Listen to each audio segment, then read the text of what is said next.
እስቲ ቼክ ነው። እስቲ ፉት ቮሊዩም ነው። Can you hear me now? Yeah. Check now. Oh, so all this story I was talking about, nobody could hear me? Oh my God! Can you hear me? Wow! Yeah. ሀብተ ሚካኤል እንኳን አደረሰ። Oh my God! Wow! ለዘመነ ማርቆስ እንኳን አደረሰ። ማን ነው? ሚካኤል ሀብተ ሚካኤል ቻው። ኤስ አር ዩ ሰላም? አር ዩ ሲንቲያ፣ ሰማንታ፣ ሱዛን፣ ሳራ? Are you watching me from Italy because you said ciao, or where are you? ሀብተ ሚካኤል, where are you also watching me from? I closed up my lips. እንኳን አብሮ አደረሰን። እንደጣ happy new year. ገና ነው አይዟችሁ። I'm just happy. እንግዲህ ላይቭ ግቢ ብላችሁኛል። Here I am US ሀብተ ሚካኤል አሜሪካን ያለው አሜሪካ የት ስቴት? ሰላም you see ሰላም I knew she was አበሻ።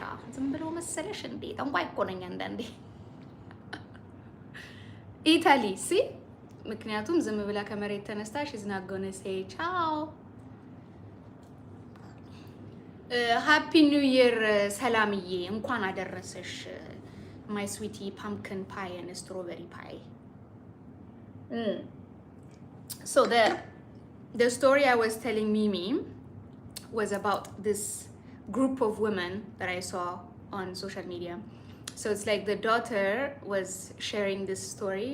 She didn't only share the story, but she showed like a brunch club of a bunch of women who have been doing this for years and years. That is, they come together every month and they make brunch, right? So like it could be the brunch is like in her mom's house this month, and the mom prepares like all this amazing food, and their party main thing is Veuve Cloquet. So like it's a Veuve party. Veuve. So the entry is a bottle of Veuve. So each woman brings a Veuve. They're like 20 something women. So 20 something bottles of Veuve. They eat, they drink, they spend the day together, they get wasted, and then they go. And then in the next month is the other person's turn to do this. So it's like mahabar, no? Like, and it's really cool. So this year, since we started the year like this, me and Mimi, is just us. We didn't go no party, we didn't do none of that. We just are having our Veuve at home talking to you. So the year is going to be like this. We're just us drinking in the house. American Embassy ገብተሽ ታውቂያለሽ አዲስ አበባ ከሆነ? Can you please share your experience? No, I have never. I mean, when I was a teenager, I used to go there because they used to do like Halloween parties and things like this for kids. But for visa process or something, I've never been there, so I don't really know. I never been to the US, so I don't know. I am sorry I couldn't be much of help about American embassy processes.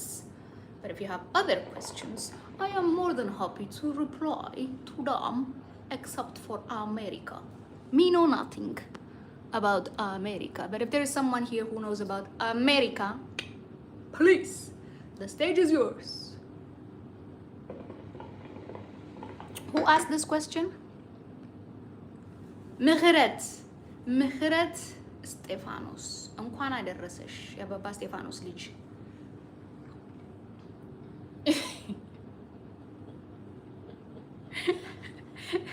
Mimi is not watching me anymore from the phone. So these 9 people are real people. Well, no, you're also real people, but you're watching me here and here. But you guys need to ask me questions because, you know, like this is why I don't like going live, because people are not here and I'm just talking by myself. Hello 9 people. I met only now Mehret. Comment. Who's comment? Mehret comment is Sarah. No, Salam. Na Habta Mikael. ብቻ። So how many people is that? 5 4 12. No, we're 12. Where is everybody watching from? Happy New Year. Do you have any questions about New Year if you're not Ethiopian? I came prepared. I got my notes. I already made a video for you about our New Year's, Ethiopian New Year and everything. So I got my notes ready just in case, you know, like I'm having wine, so I might go cuckoo. So I don't forget, I have my notes ready. I am not in Addis. I am in Dubai. I'm not in Addis for New Year's. መስቀል አርሃም እንኳን አደረሰ መስቀል ወይም እንኳን አደረሰሽ የወንድ ፎቶ ስላየ ነው ሂም ያረኩ ዋኖ ሂም ክላይን ነገር ይላል። Are you from Germany? ክላይን የሚል ነገር ስላየው ነው። ከየት ነው የጻፍክልኝ ወንድም አለም? I was thinking about meeting my fiance there. እንዴት እንደሆነ ማወቅ ፈልጌ ነው። I have no idea, but normally, I mean, they put everything on their website. So just check the website. Normally, everything you need to do is on the website. Also, if the website is not good enough, go to, like, you know, in that area, like Shuromeda Akababi ማለት ነው. They have people who like form የሚሞሉ ሰዎች አሉ. All these people, they give you information. Like, I mean, they would ask like የሆነ ገንዘብ ነገር ይጠይቃሉ, ግን ያንን ነገር አድርጎ more information የሆነ proper የሆነ ነገር ማድረግ ይቻላል እዛ። ግን እኔ አሜሪካ ሄጄም አላቅም ቪዛም ጠይቄም አላቅም. So I don't know. I'm not very good help, sorry. El Salvador, so estás en Sudamérica. I'm asking about El Salvador, not America. I've never been to El Salvador. ግን El Salvador ኤምባሲ አለን እንደ ኢትዮጵያ? I don't know. I don't think የሳልቫዶር ኤምባሲ ኢትዮጵያ ውስጥ ያለን አይመስለኝም. I'm not sure. በስልክ የተጠቀምኩኝ ስለሆነ ገብቼ ማየት አልቻልኩም። ግን I don't know. ሳልቫዶርም ሄጄ አላውቅም። ሜክሲኮ ሄጃለሁ። ሜክሲኮ ቺሌም አለ። የቺሌና የሜክሲኮ እንትኖች አሉ። ግን ፕሮሰሳቸው ሃርድ አይደለም። በቃ ላይ የሚጠይቁት ነገር ሁሉም ኤምባሲ የሚጠይቀው ነገር ነው። ላይክ የስራ ሰራተኛ ከሆንክ they ask like a work permit, like a work contract type of thing. They ask your bank account. They ask your passport, like 6 months ያላለቀበት passport, like ከ6 months በላይ ያለው passport. They ask for your bank statement, flight, accommodation, like your itinerary, and then the itinerary ይጠይቃሉ why you're going there ምናምን ብቻ like all embassies ask for the same thing. It just depends on which country is more how do you say difficult and not difficult, you know. አሁን አሜሪካ ብዙ ጊዜ በጣም ዲፊካልት ነው። ምንም እንኳን like even ትልቅ ፋክተሪ ያለውን ሰውዬ like በጣም financially ጥሩ ሆኖ እምቢ ይሉታል. then like my friend will go, she doesn't have factory, she doesn't have anything, then they say yes. So you don't really know ለማን እንደሚሰጡ። ግን about Salvador I don't know.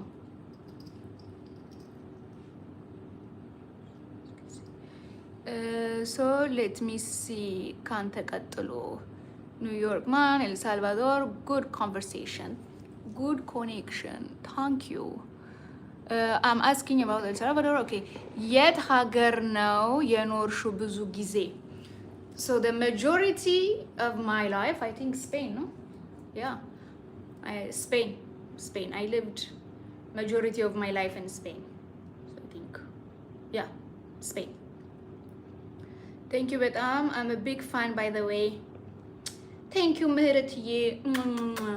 And if your fiance is in America, he can send you like the fiance, the 90-day visa like application form.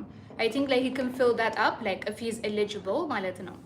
I see people who are eligible, meaning if he has like a good job, if he has a home, if he has like good salary, a green card or a passport, he can fill out that form and he can send it to you.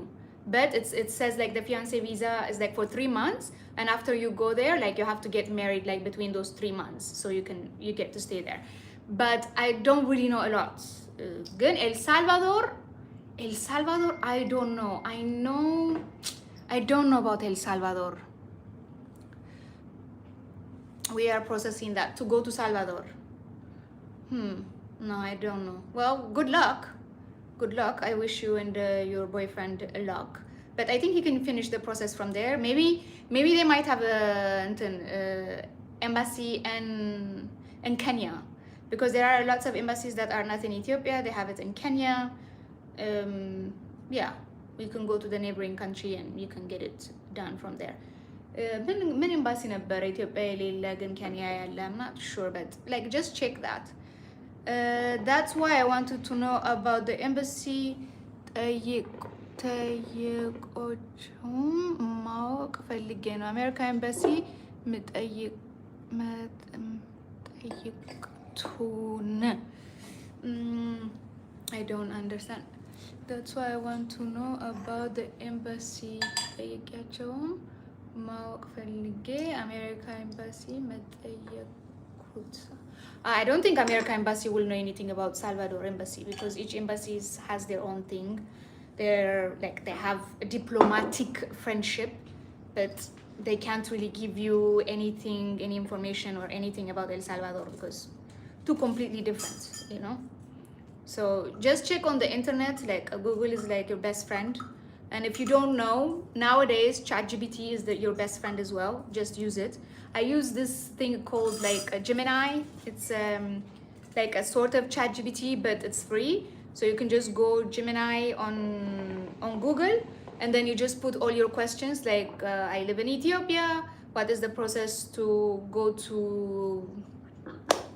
Salvador or El Salvador or Ecuador or whichever place, and then they give you more information. No, and not K1 visa is for America, not for El Salvador. Yes, I know. K1 visa is for America. Like that's why, like I said, I don't know anything about El Salvador, because they don't even have. I don't think they have embassy. Like I mean, because of the show I was doing, the ambassador show. You know, like I had this show in Fana TV, and for that show, I used to interview lots of ambassadors, ministers, and things like this, and we talked about diplomacy, culture, and history, and the processes of like all this visa processes. But they didn't have like I haven't met a Salvador ambassador, so I don't know, love. But yeah, check in on Google. I would check it for you, but I'm using my phone to live stream. Good. How do you manage to travel this much? I just get up and go. I go to places where I can.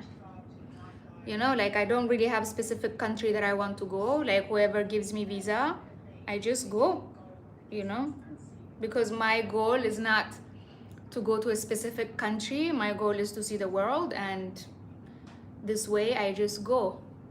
I would love to know. It's my dream to travel. Get up and go, but start from home. You know, like the majority of the problem with like people wanting to travel is like they want to travel from 0 to 100.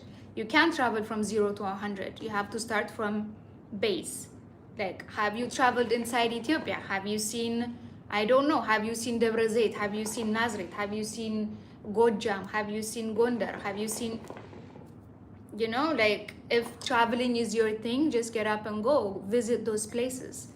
And then from there, you build up your confidence, and then you can go to other countries. But people, they are like, oh, I want to go travel, but I want to go to America. You're trying to change your life and go to work and be an immigrant. You're not trying to, that's not traveling. Me, that's what I did. Like I didn't care where I went. I just wanted to travel for the thrill of it. And I wanted to learn. I wanted to see. I wanted to visit many things. I visited each part of Ethiopia, the north, the south, the east, the west, every part. Then I went to Kenya, for example. Kenya, you can take a bus to Kenya. You can take a bus. በሞያሌ ሰተት ግብቴሻ if you can't afford to go with flights, because for some reason flight to Kenya is more expensive than flight to Madrid. So it's just your interest and how much you want to do it, you know. People think it's like, oh, because you have $1 million. No.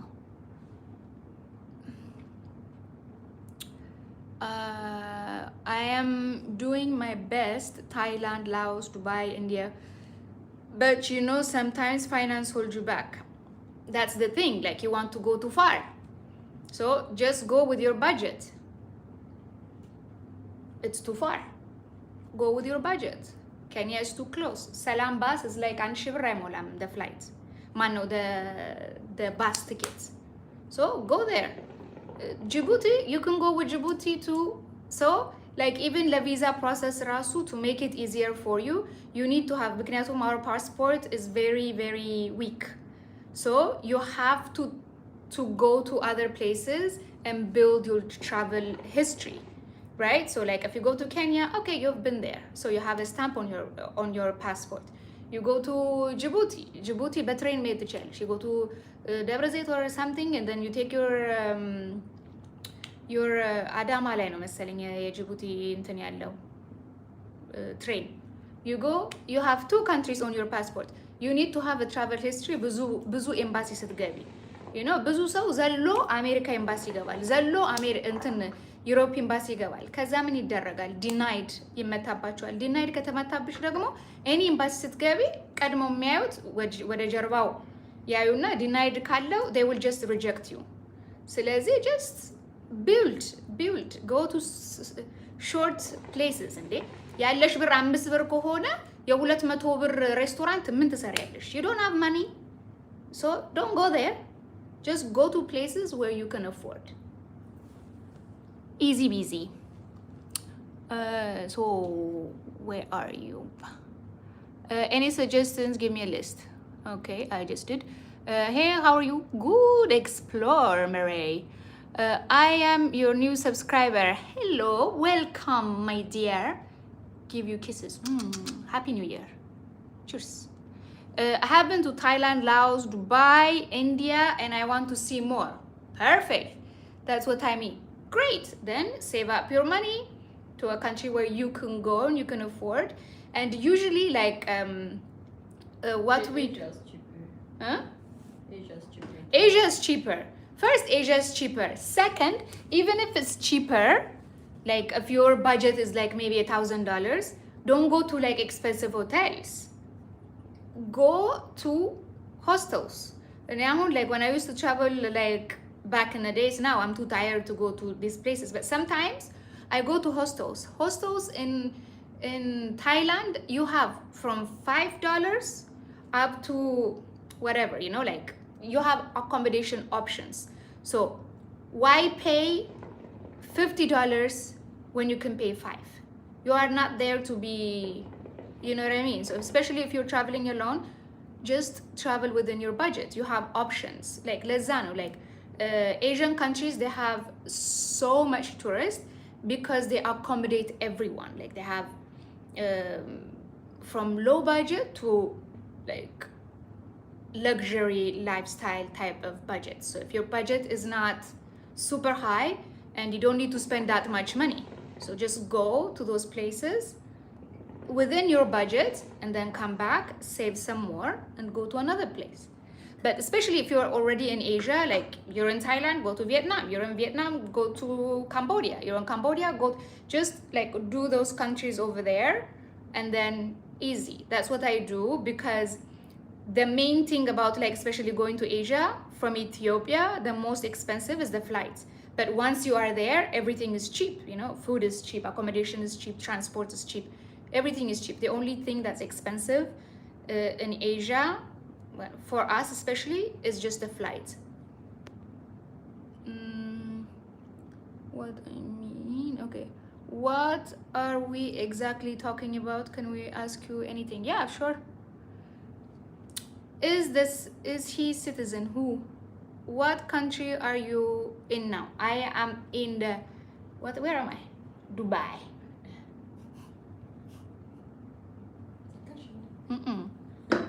I was going to say the ምን countries ነው United Arab Emirates. ያ ግን ያኛው በጂጂ የሚጀምረው ምንድን ነበረ? GCC countries? GCC countries. I'm in the Middle East. The Middle East. I am in the Middle East celebrating New Year with my sister, drinking champagne, talking to you. Oh, la, la.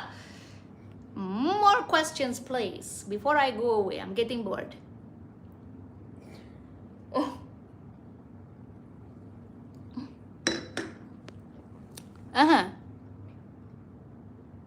That's it. I mean, there are 8 people, so they don't really have much questions, I guess. How do people celebrate New Year?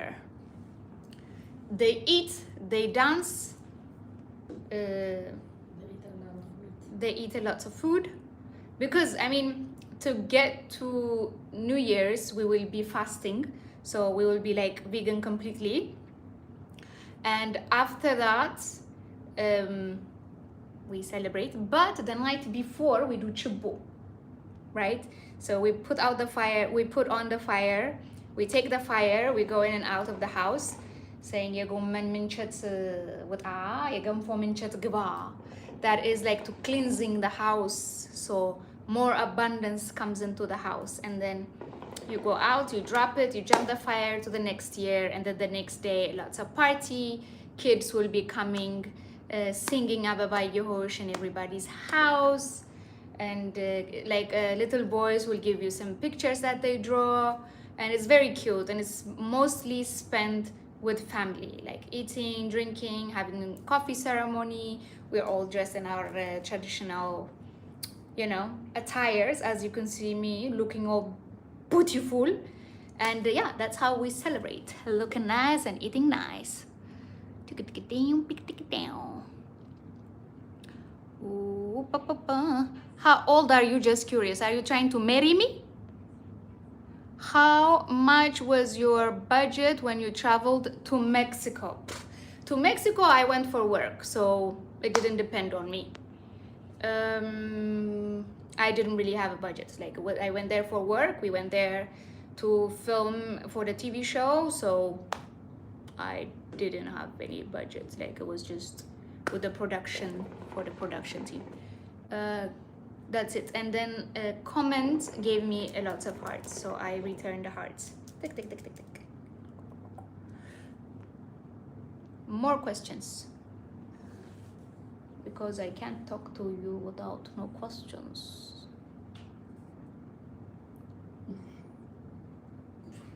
I want good. I want.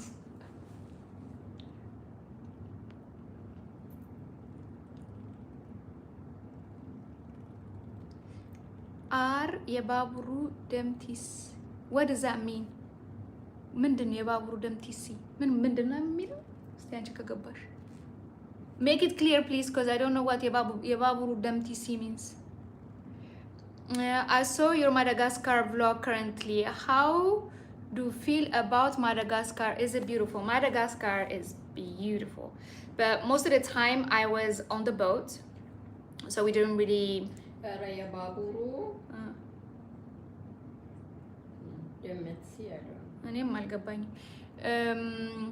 so Madagascar is very beautiful. It's a very beautiful country. We didn't really get off the boat that much. I think like we had 2 or 3 days, 2 days in Antananarivo. One whole day actually. We arrived in the evening, morning time, and then we had the whole day to discover, and we went to see the Julius, and we went to see that, but I didn't really have much time. Antananarivo was but I know Madagascar is the most beautiful. It's very, very beautiful. They have like lots of beautiful paradise beaches, which we got to experience. That was just magical. And the surf was really good for people who like to surf. They do have diving also for people who love to dive, but we were on the other side of we were on the side of where there is a lots of waves, and it was good for surfing, but I don't know. I didn't go diving there, so I don't know how the diving is. But it is indeed a very, very beautiful country. I highly recommend, if you can, definitely go see it, because it's beautiful. I am from India, but watching from the US. Wolala. Wonderful. Welcome. Which part of India are you from? I love India. India is one of my favorite countries. Hookah voice. What? You want to come smoke? I am from India, but okay. How are you managing heat in Dubai? I think it's extremely hot right now, isn't it? It is. I just stay inside. I don't go outside. But I like the fact that it's hot because there's not a lot of activity to do outside, and I like outside activities, so that means I can just stay in, and I have like a backlog of many videos that I need to edit from many trips, because after Madagascar I went to Kenya, after Kenya I went back to Ethiopia, after Ethiopia I went to Malaysia, then to Indonesia, then to Italy, Spain, where did we go after Spain? Austria, Paris, and then back to Italy, and then I'm in Dubai now. So I have a lots of backlog that I need to edit. So the fact that it's too hot outside to do anything, it's perfect for me, so I can stay inside and spend the entire day and night editing videos, so I can post them, and then so you can enjoy them. Yeah. Thank you, Betam. You are welcome. 3 tips for those who dream of traveling but whose wallet says not today. It's not about the wallet. Oh, Chris Moreno, thank you so much. Give me super chat. Send you lots of kiss. Happy New Year. This is my first Happy New Year gift. Thank you. So 3 tips. If you don't have any money, save. I have no money, no funny. No money, no funny. So if your money is very small amount, go to places where they require small amount of money.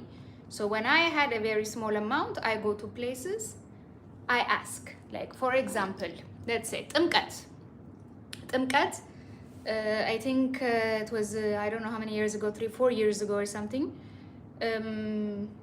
Gondar, I went to Gondar, and then all accommodations was, full, how it is like in Timkat time. So I just went on Instagram and I asked people, hey, do you know anyone who lives in Gondar? They're like, yeah, like my cousin lives there. They gave me their contact. I asked, hey, can I stay in your place? I stay there for free, so accommodation free. They gave me food for free. Hello, I had a free holiday there and I came back. Lalibela, how did I go to Lalibela? I had only 150 birr. Okay, this story is very important for you to learn. So I had 150 birr, I was in Baharda. So what that 150 birr could take me back to Addis with Salambas or Qatqat. Actually, Salambas was a little bit, it was like 200 birr. So I was like, it was 5 o'clock in the morning, I am there, and then I hear Lalibela, Lalibela. And then I look at the guy and I'm like, how much is Lalibela? He says 150 birr. That's all I had, 150 birr. I gave it to him, I went inside. After the Lalibela, I am going, and it's like 10 hours or something in the Qatqat, like it's going, and I'm in the bus, and I don't have accommodation, I have no money, I have nothing. But I'm not saying you should be crazy like me. I'm saying like, it's not about the money, it's about like your interest. I really wanted to go, so I did it. Like I didn't care that I had 0 money in my pocket.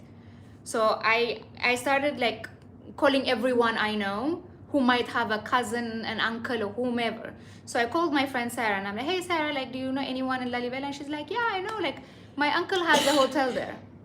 So I contacted her uncle and he's like, yeah, like, it's Corona time, not a lot of people, but so you can come and stay in my hotel. I say, perfect, say less. I went, he gave me food and he gave me accommodation. I stayed there like for 3 days or something. I went to Lalibela, I visited the place. I still need to edit that video, by the way, it's like 4 years. So I visited Lalibela, but I didn't have the way back. So for the way back, I was looking for people who was going to Addis so I can hitchhike. So it's not like, obviously, like my mom sent me a flight and I came back with a flight because like she was like, are you crazy? You're going with the stranger with the hitchhike? But I was willing to do that because my interest was to travel. So if you have interest, you do it. So don't give me that excuse of like, oh, it's because I don't have any money. It's because the places you want to go are out of your budget and you don't have that interest that much. Because let me ask you, if you really wanted a dress, like let's say a dress or whatever, something that's like very important to you and you wanted it but you don't have any money, what do you do to get that? You work really hard, you save the amount that you need to save, you just do whatever it takes to save it, to do whatever, and then you get that thing because you want it that much, you want it that desperately. Me, I am like that when it comes to travel. I am desperate for it. I love it, I want it. I don't care if I don't have any money. I just need to move, to go somewhere to see something because it gives me life. So majority of people say like, oh, I want to travel, but it's not travel that you want holiday. Holiday is a completely different story. Holiday is like you want to go to a nice place, stay in a nice hotel, drink champagne all day, lay down by the beach or by the pool and enjoy. That's completely different story. Traveling and holidaying, completely different. So that's it. That's one thing. Second thing, like, so you said 3 tips. Just, that's it. It's not about the money. So you said like your wallet is less. Second, what I see like an artist, even with my friends, I see them going out every weekend, buying things they don't need. You have already 3 shoes. Why do you need 4?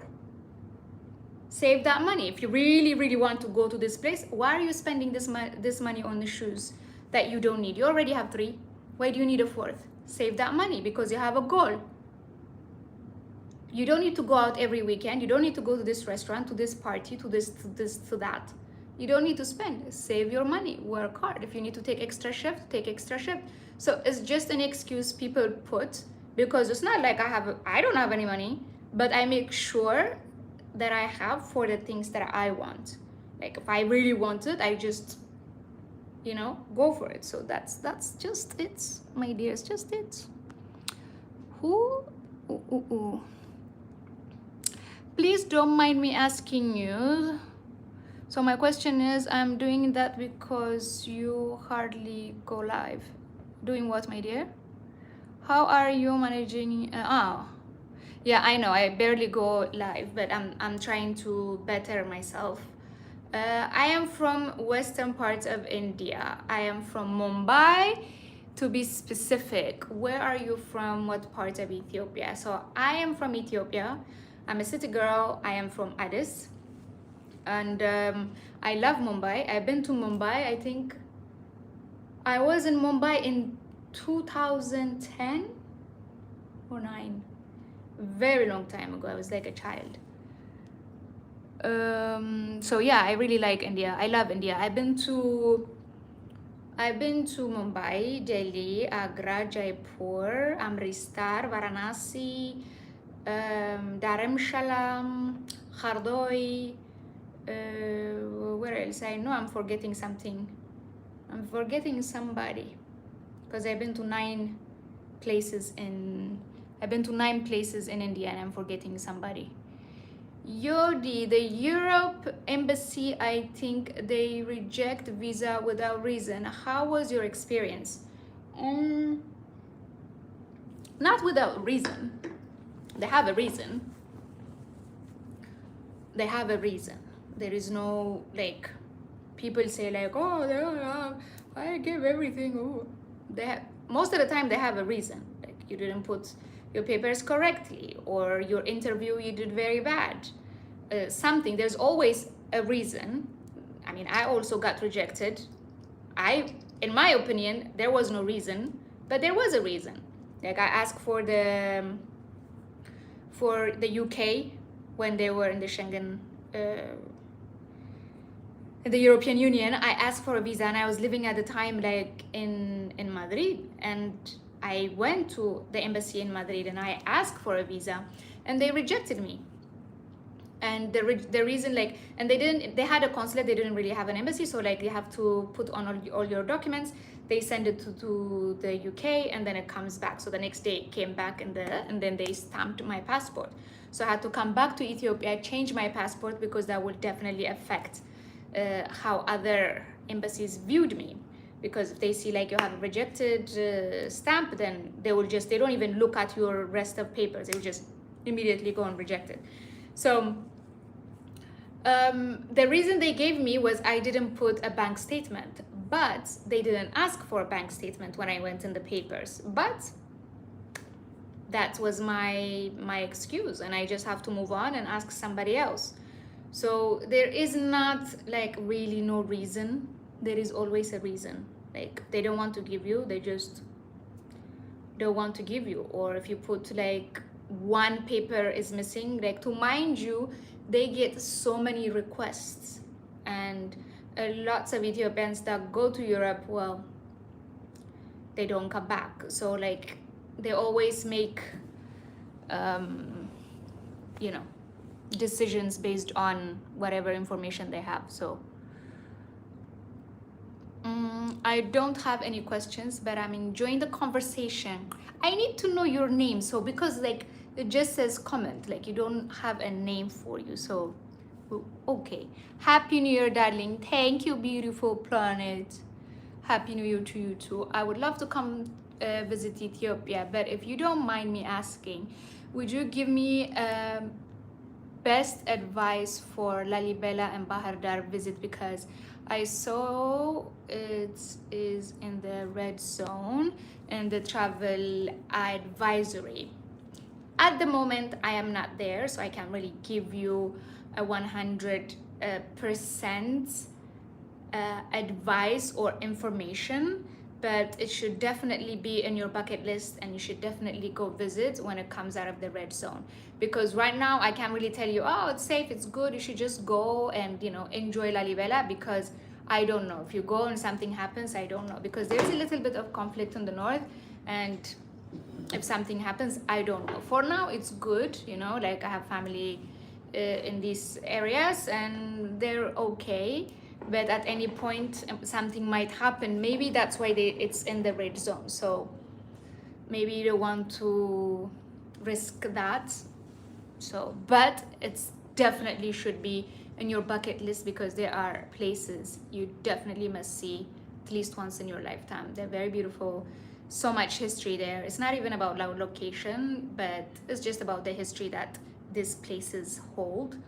So yeah, definitely. Things to do take time for many reasons. Your family, yeah, basically. Yeah. Happy New Year. Thank you, dear. Happy New Year. What are your top 5 countries based on your experience? The ones so tourist friendly you almost felt like royalty. Everywhere in Asia. Well, everywhere in Asia is great, but my top Asian countries that I love and I feel like I am safe and I'm good as Thailand and Indonesia. They are just amazing and wonderful, and I felt very safe, very happy, very great every time I go, and I repeatedly go there. Singapore is great, a little bit expensive, so if you're on a budget, Singapore shouldn't be on your list because it's a little bit expensive place, but it's great. India is wonderful. I don't care what people say, like, oh, India is really good, and you can do India in every budget, and they have lots of beautiful culture, very similar things to us as well. And when it comes to European, I love Santo Domingo, like Dominican Republic and the Caribbeans.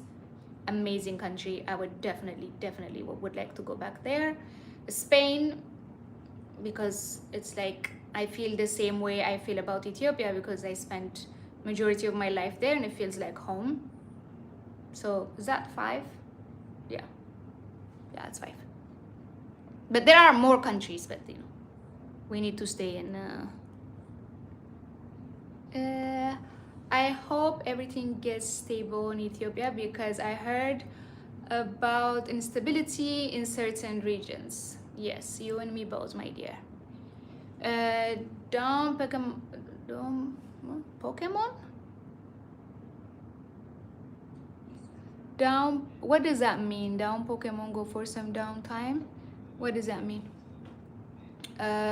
Feliz Año Nuevo Corazón. Chris Moreno, amore mio. Come to the US. I would be happy to host you. I hold you to that, Chris. Porque voy a venir y voy a decir, escúchame, que estoy aquí, me tiene que enseñar la ciudad. ¿Dónde estás en Estados Unidos? Thanks for the tips, but I have traveled Europe and Asia. You need serious money, not just pocket manage. Even airport snacks and entry tickets make your bank account whisper. Are you sure? This is what I said. You see, like, you travel, I travel like a traveler. You travel like you're on holiday. Difference. If my accommodation is costing me $5 and your accommodation is costing you $50, why are you taking a snack in the airport? Everybody knows food in the airport, even water in the airport, is super expensive.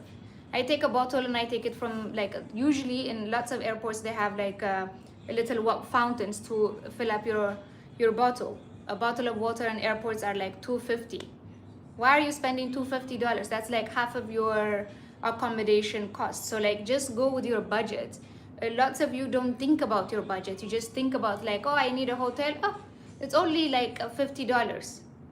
$50 could be like your 5 to 10 days accommodation price. So like, you have a budget, you have this budget, but you spend this much. So you just need to be in this. And in Asia, first of all, don't buy anything in the airport. Why are you buying things in the airport when you're on the budget? You don't have any money.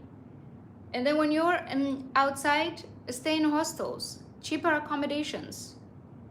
When you're eating, don't go to super like 4-star, 5-star hotels. What are you doing there? Go to street foods. Go, like, you don't even need to go to street foods, just go to cheaper restaurants and do the activities. Especially if you're in Europe, you have walking tours. Walking tours are free. You give only what you want. But if you take like a tour, maybe for a tour package, if you buy a tour package, it could be 150 euros, right? Like to have like a day tour package. Like, they can pick you up, they have water, they have a guide, they take you to places there. But you take your accommodation in the center, stay in a hostel. Hostel in Europe can be like 14 euro a day, something like that. And then you go to Google and you say walking tours. Walking tours are free. Then you have a free guide. So how much did you spend? And then the money, if you don't have that much money, go to the supermarket, buy some bread, buy some salmon, some tomatoes, some cheese, make yourself a sandwich, and then you do your tour. That, you know how much it costed me to see Estonia? I was in Tallinn for 24 hours. I spent 14 euros. 14 euros. That's it. And the 14 euros I paid was for the hostel. Because I was staying in Finland. So from Finland, I took like a 36 euro ferry to get to Estonia, which was like to go and back. And then when I was in Finland, I did sandwiches. I did 3 or 4 sandwiches because I was staying in my cousin's house, and like I did sandwiches, and I put like some fruits I bought from the supermarket. I bought some candy. I have a video about that. Like, I have a video, lots of videos, like how to budget.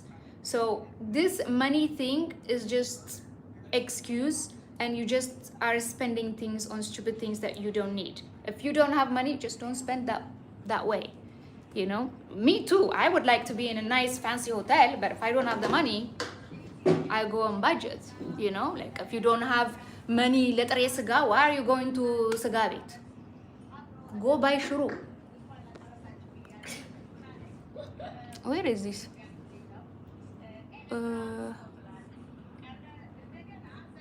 Whoa.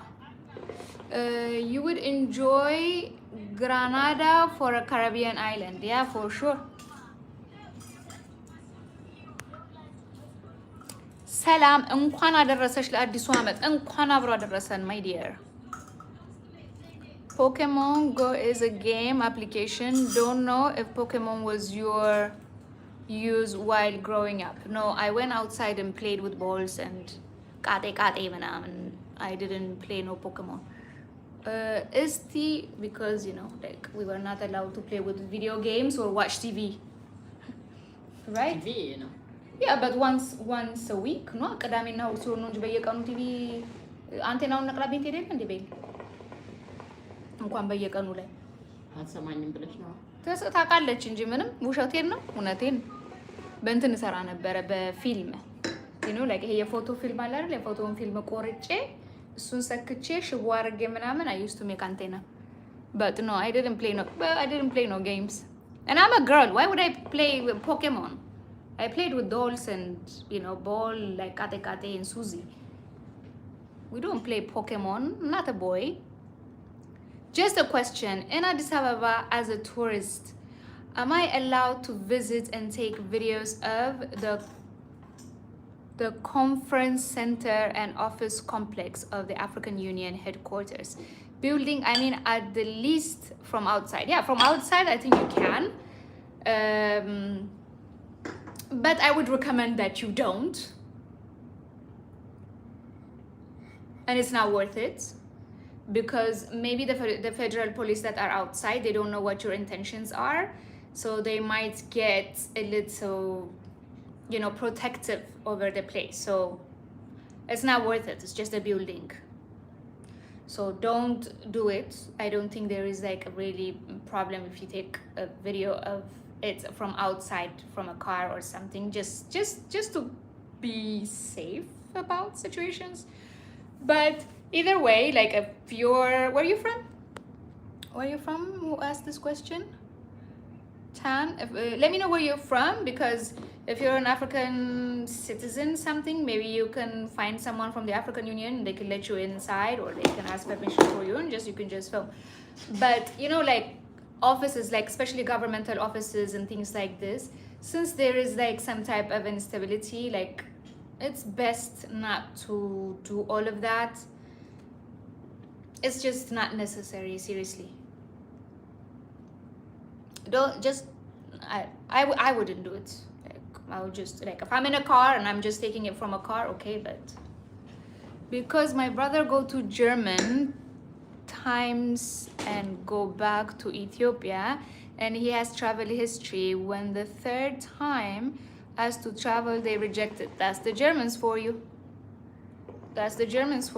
the same thing with my mom like she came to visit me to Spain I think twice and then when she was trying to visit my sister in Germany they rejected her even though she have like travel history of Europe already so especially the German embassy is the most difficult one in Addis I think the German and the US embassies are very very strict so I mean they're in their right to reject because especially in Germany there's a lots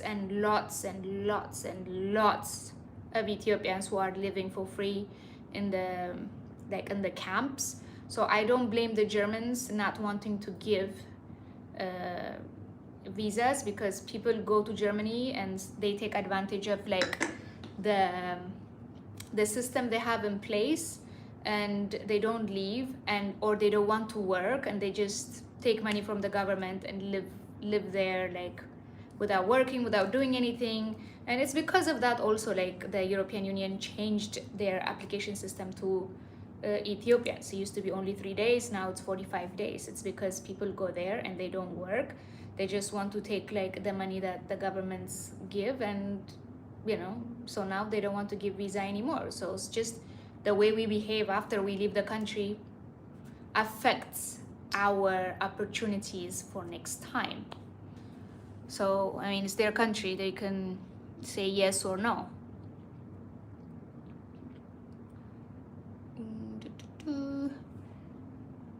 ለብሰሽ ያምራል አንቺም thank you no money no travel exactly I am from India way yeah great so if you're from India well like if you have friends and then they can invite you in because to go inside the African Union you need an invitation. You need an invitation, and they put your name on the list because there's security. Then you go past the security and you can go inside, and then you can film or whatever. But it's always best to ask a permission to get that paper, because like people don't know what other people's intention is. So it's best not to film. It's just best not to film any governmental entities, because like they have this scare, because like you might be doing it for innocent reasons, but there are people who are doing it for malicious reasons. So they have to be very careful. They don't know who you are. So if you're doing something like that, they might not be very kind on their response. So I would say, like, you don't really see the building. Like the African Union, it's really way in, and you just have like the compound, and you just have like gates, so you can't really see the inside part. So it's just not worth it. Like I got this question also last time, and I'm just like, I don't think you have any idea like what that place looks like, because it's just not worth it. You're pretty. Ooh, thank you, Nahom Wolala. Have you ever thought about turning your experience into a business? Every skill you have learned, every challenge you have overcome, and every story you can tell, the potential to create value. Absolutely. I do give consulting for travelers. So if you are looking for that, I can definitely do that. I do organize trips once a year. I know it's only once a year. But it really takes a lot of my energy, and so I do it once a year. But I also collaborate with other companies, and so yeah, I could do more, but for now this is what I'm doing. So if you want a one-on-one conversation about like any type of consulting, I also charge for that. In value. How old are you? Just curious. If you don't mind me asking. I do mind asking, because there are some personal things. So since we are in the public space where everything we do is in a public view, and we get to show you everything we do, I like to keep some things for me. That is my marital status, my age, my personal items. Those are from me. So you get to have everything, but you don't get everything. So that's what you get. Have you ever been to Chile? Not yet, but I do have friends from Chile, and I hear Chile is a very beautiful country that has the beach, the what you call the sand dunes, and like a desert, a beach, a forest, and it's also a way to get to the Antarctica. So I would like to go there someday. I was supposed to go there with the TV show that we were supposed to do, but things didn't work out, and we haven't been there yet. So yeah. Boom, boom, boom, boom. You speak very good English. I have bought in many Ethiopians speaking such good English. Thank you. How to apply for visa for Chile? You go to the embassy and you apply.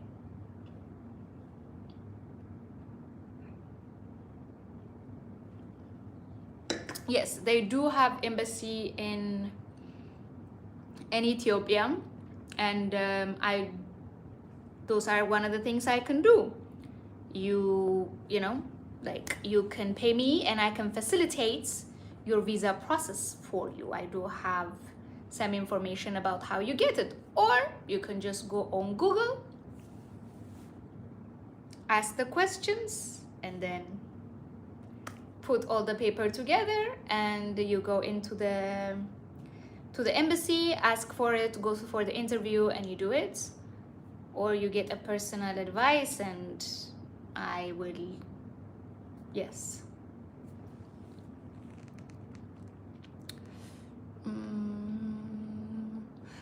Have you ever been profiled based on your color? Sadly, many people experience this, being judged for treated differently, not for who they are, but simply because of their skin color. Yes. The only thing you can do is nod and wave and try not to react and move on. That's it, because you can't educate everybody. And I am seeing it in my own country. People are being stupid and being racist with each other. So I'm not going to expect the entire world to respect me when us ourselves in our country, in our own countries, we're eating each other like cats and dogs. So yes, it does happen. It happened to me. I have many stories, but what am I going to do? I went to them, I went to their country, I went to their spaces. So I'm just going to take it and move on, because I'm not going to let some ignorant person's opinion affect my life or my day or my week or my holiday. At the moment, it will like scare me, but I always try to control my behavior towards it.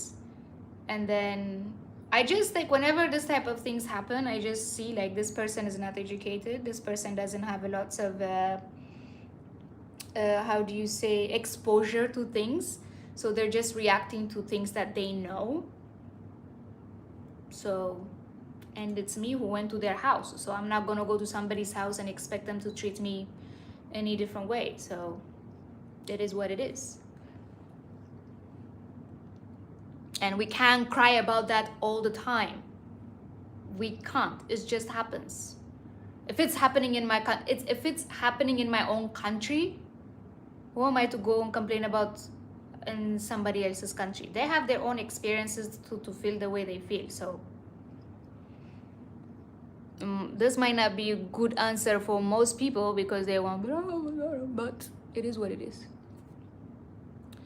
Any best 3 advice for new YouTubers? Be consistent. Don't be like me. Be consistent. Be consistent. Don't do travel. Don't do travel YouTube.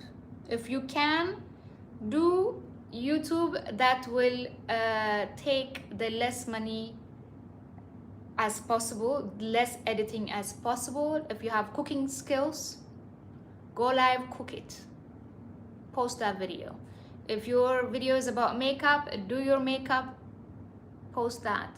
If your video, like if your YouTube is about like giving advice about finance is actually good. If you are, I mean, the best number 1 on YouTube, the good ones, is the number 1 is gamers, like video game, because they're just playing games and then they film that and they post that, and kids love watching that, kids and adults. So people will watch that and you'll make lots of money. People who are doing beauty content, like fashion and makeup girlies, they make really good amount, and they don't really spend a lot. Like they just use the makeup that they have, and then makeup companies send them a lots of makeup. So like they don't, so like the less investment YouTube channel, the best. Travel, the worst, because you just have lots of expenses, and by the time you get to sit down to edit, you're just too exhausted and you have to move to the next country, and then you're not consistent because it takes you a long time to edit, and then you haven't posted it, and then the time have passed. I have like, I don't know, like 5 terabytes of videos that I did not post because I just been moving. Like the whole entire corona time, I have like, I don't know, like 11 countries content, but I didn't edit it. But now if I put it now, it's irrelevant, because that was the corona time and I had my mask and I was giving advices about the corona. So, but I spent lots of money making those videos, but if I put it now, it's irrelevant, you see. But if you're just sitting here and talking to you, I spend no money, I'm just here chatting, but it could be, you know, it could be good. So if you're planning to make a new YouTube video, make sure that you have as less investment as possible.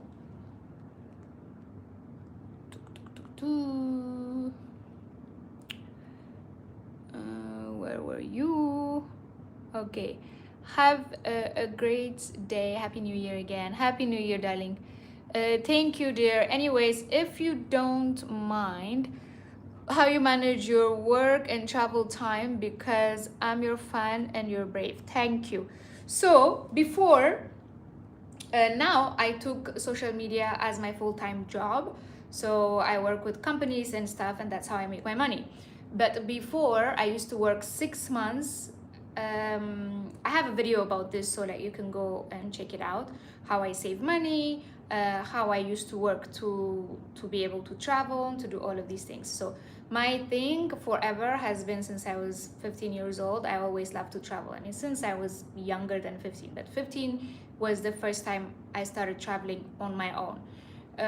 But I have always been like had this passion to travel.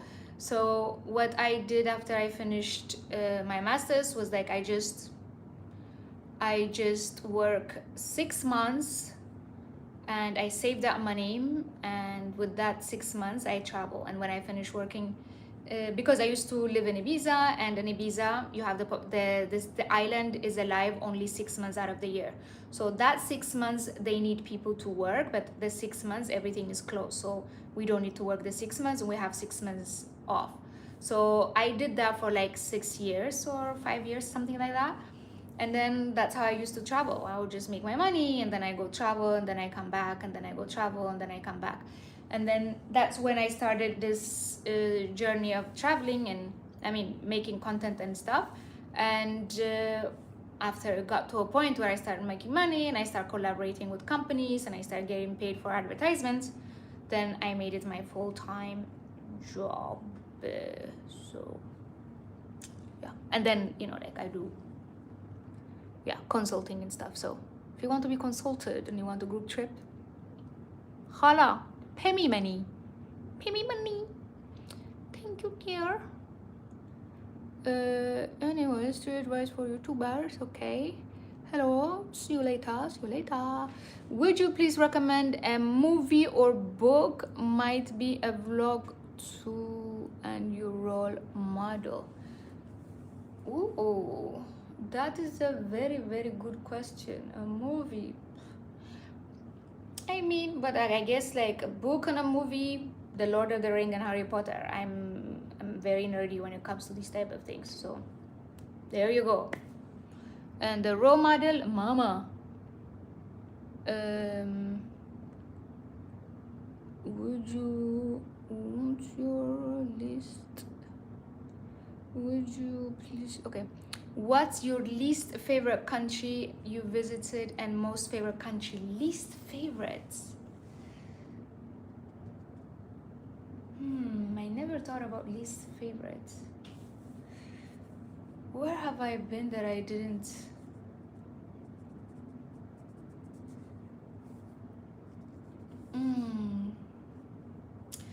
I don't have a least favorite now that I think.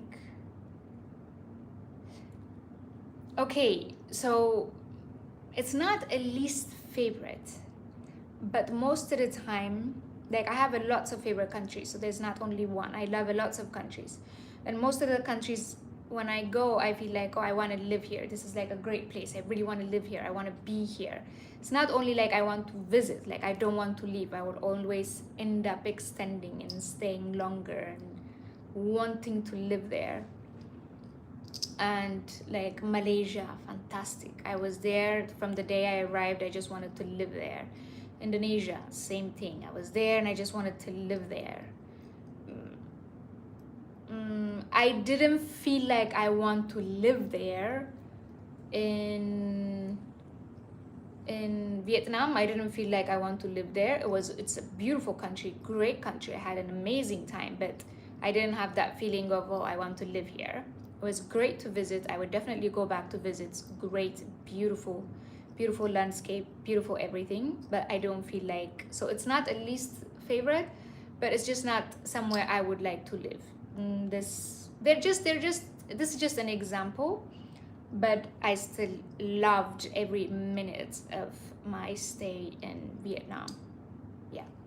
So I don't really have a least favorite country, but my favorite, very difficult to say because each country, like each place gives you a different feeling. So I love all of those feelings, and most of the places I go, I'm like, oh my God, I love it so much, I want to live here. So I love them all, most of them.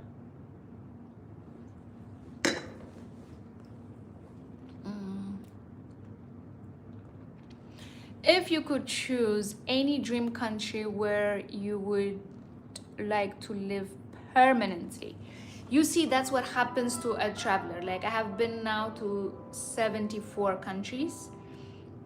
So it's very difficult for me to say like, oh, I want to live only to this country. Maybe. And that is because there are 3 countries I would definitely, it won't be only one country because I still have that gypsy spirit. So I really want to be moving around a lot.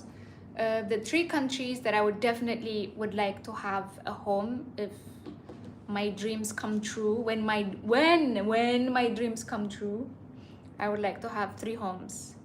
One is in Indonesia, one is in Spain, and one is in Ethiopia. Obvious reasons in Ethiopia because it's home.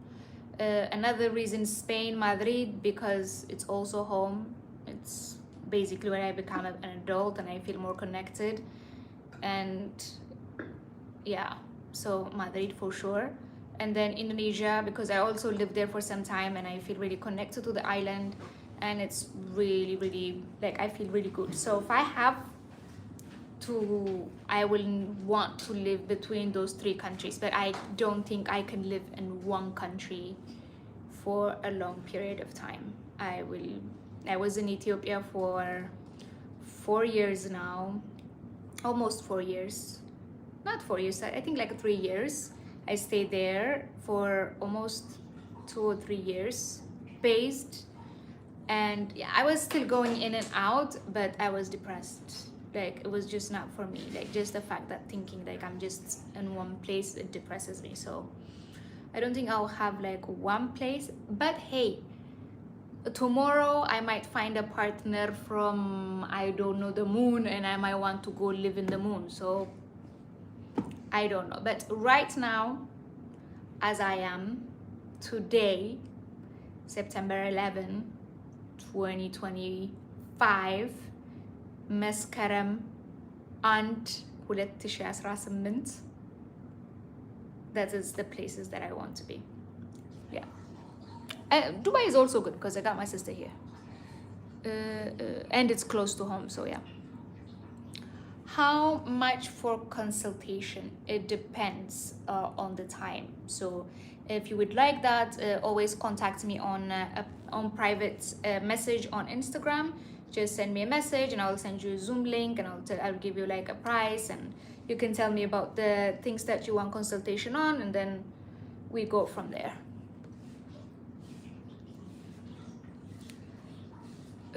Yodi and Konjo, Happy New Year. Thank you, my dear. Happy New Year. Or United States, maybe. Like I've never been to United States, so I can't really give any opinion about United States, but lots of people like United States, so maybe. But right now, I don't know. Never been there. I have 0 feelings towards it. Could be nice. I don't know. Come here from you TikTok videos saying you're going live. Hey, Nazu! Brava, Nazu. Welcome, sweetie.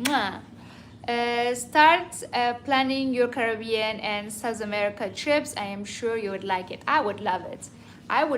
I am very gypsy when it comes to that, and I am very Latina, even if I am an African girl. But I guess living most of my life in Spain and having like this Latina energy in me, I am very, very loving for, I have the culture, I have the love for the culture of the Caribbean, and and the Latino community. Like I feel very connected. I feel very free, and like even I feel like home. Like, you know, in Ethiopia we're very conservative, so most of the things I do or who I am doesn't really match with our culture. Lots of people are like, oh my god, you know, but there I'm well received and accepted, and people don't question my behavior or the way I am or my confidence or the way I dress or the way I do things, you know. So I'm sure I would love it. I only been to South America and Caribbean. The Caribbean, I think I only been to Dominican Republic.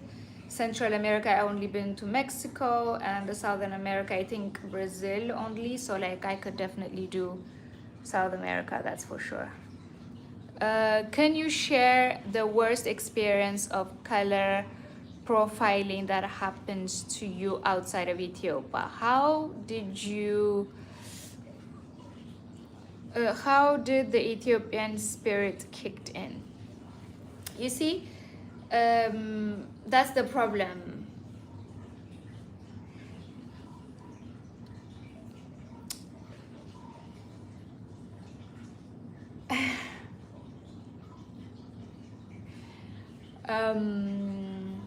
I'm looking for the words, okay? I'm looking for the words because this is live and I can't edit what I say, so I'm trying to be careful of the things that I say because I still want to keep traveling and I don't want problems my way. But like I said, the people you find in these spaces, you can't think of them to be as open-minded and know everything. You just have to think like they know nothing. So whatever way they would treat you, you just have to put your pride in your pocket and try to explain as calmly and as, you know, clearly as possible. So that's what I do. I had this experiences a few times. The most dangerous ones were 2 times, and the first one was, I think I was 19 or something, and it was in Paris, and I was 19, I was 19 or 20 or something. I was still in school. I had like, and because we don't have an embassy in Spain, and we have an embassy in France. So for the people, because there's not a lot of Ethiopians in Spain, so what they said or what they do is like if you have anything, you have to go to Paris to get your situation sorted out. So my passport expired, so I had to go to Paris to apply for a new passport in the embassy and get a new one. So I went to Paris, but I couldn't fly because my passport was expired, but I still had a residence card, like a Spanish residence card. I had, you know, like my student ID, I had everything. So I took a train to go to Paris. So on the way there was an old man, very cute old man. So we were sleeping on a cabin, right? Like in the it was a sleeping train. So I took a sleeping train and I was sleeping in the train. So this man comes at 10 o'clock, takes your identification, takes it because like for the border control. So they have to show like who is on board or something. So he came and I told him, oh, my passport expired, but he's like, do you have an ID? I said yes. So he took my ID, my Spanish residence ID, so that was fine. He went, showcased that, he came back, he gave it to me, all sorted, fine. So I went to Paris, I did all my documentation that I needed to do. And then in the embassy, they said like, oh, do you want to like he was about to throw away the passport. And I said, no, I'll keep it for the memory. And I said, give it to me. So I took it. Thank God I took it. So I took it, and then I went in my train going back. It was like a Sunday because I have school on Monday. So I go back, and I'm in the train, and like it was the night train. So I'm in the night train, and we're all sleeping. So in the cabin, there's like 4 beds. So there's like 1, 2, 3, and 4.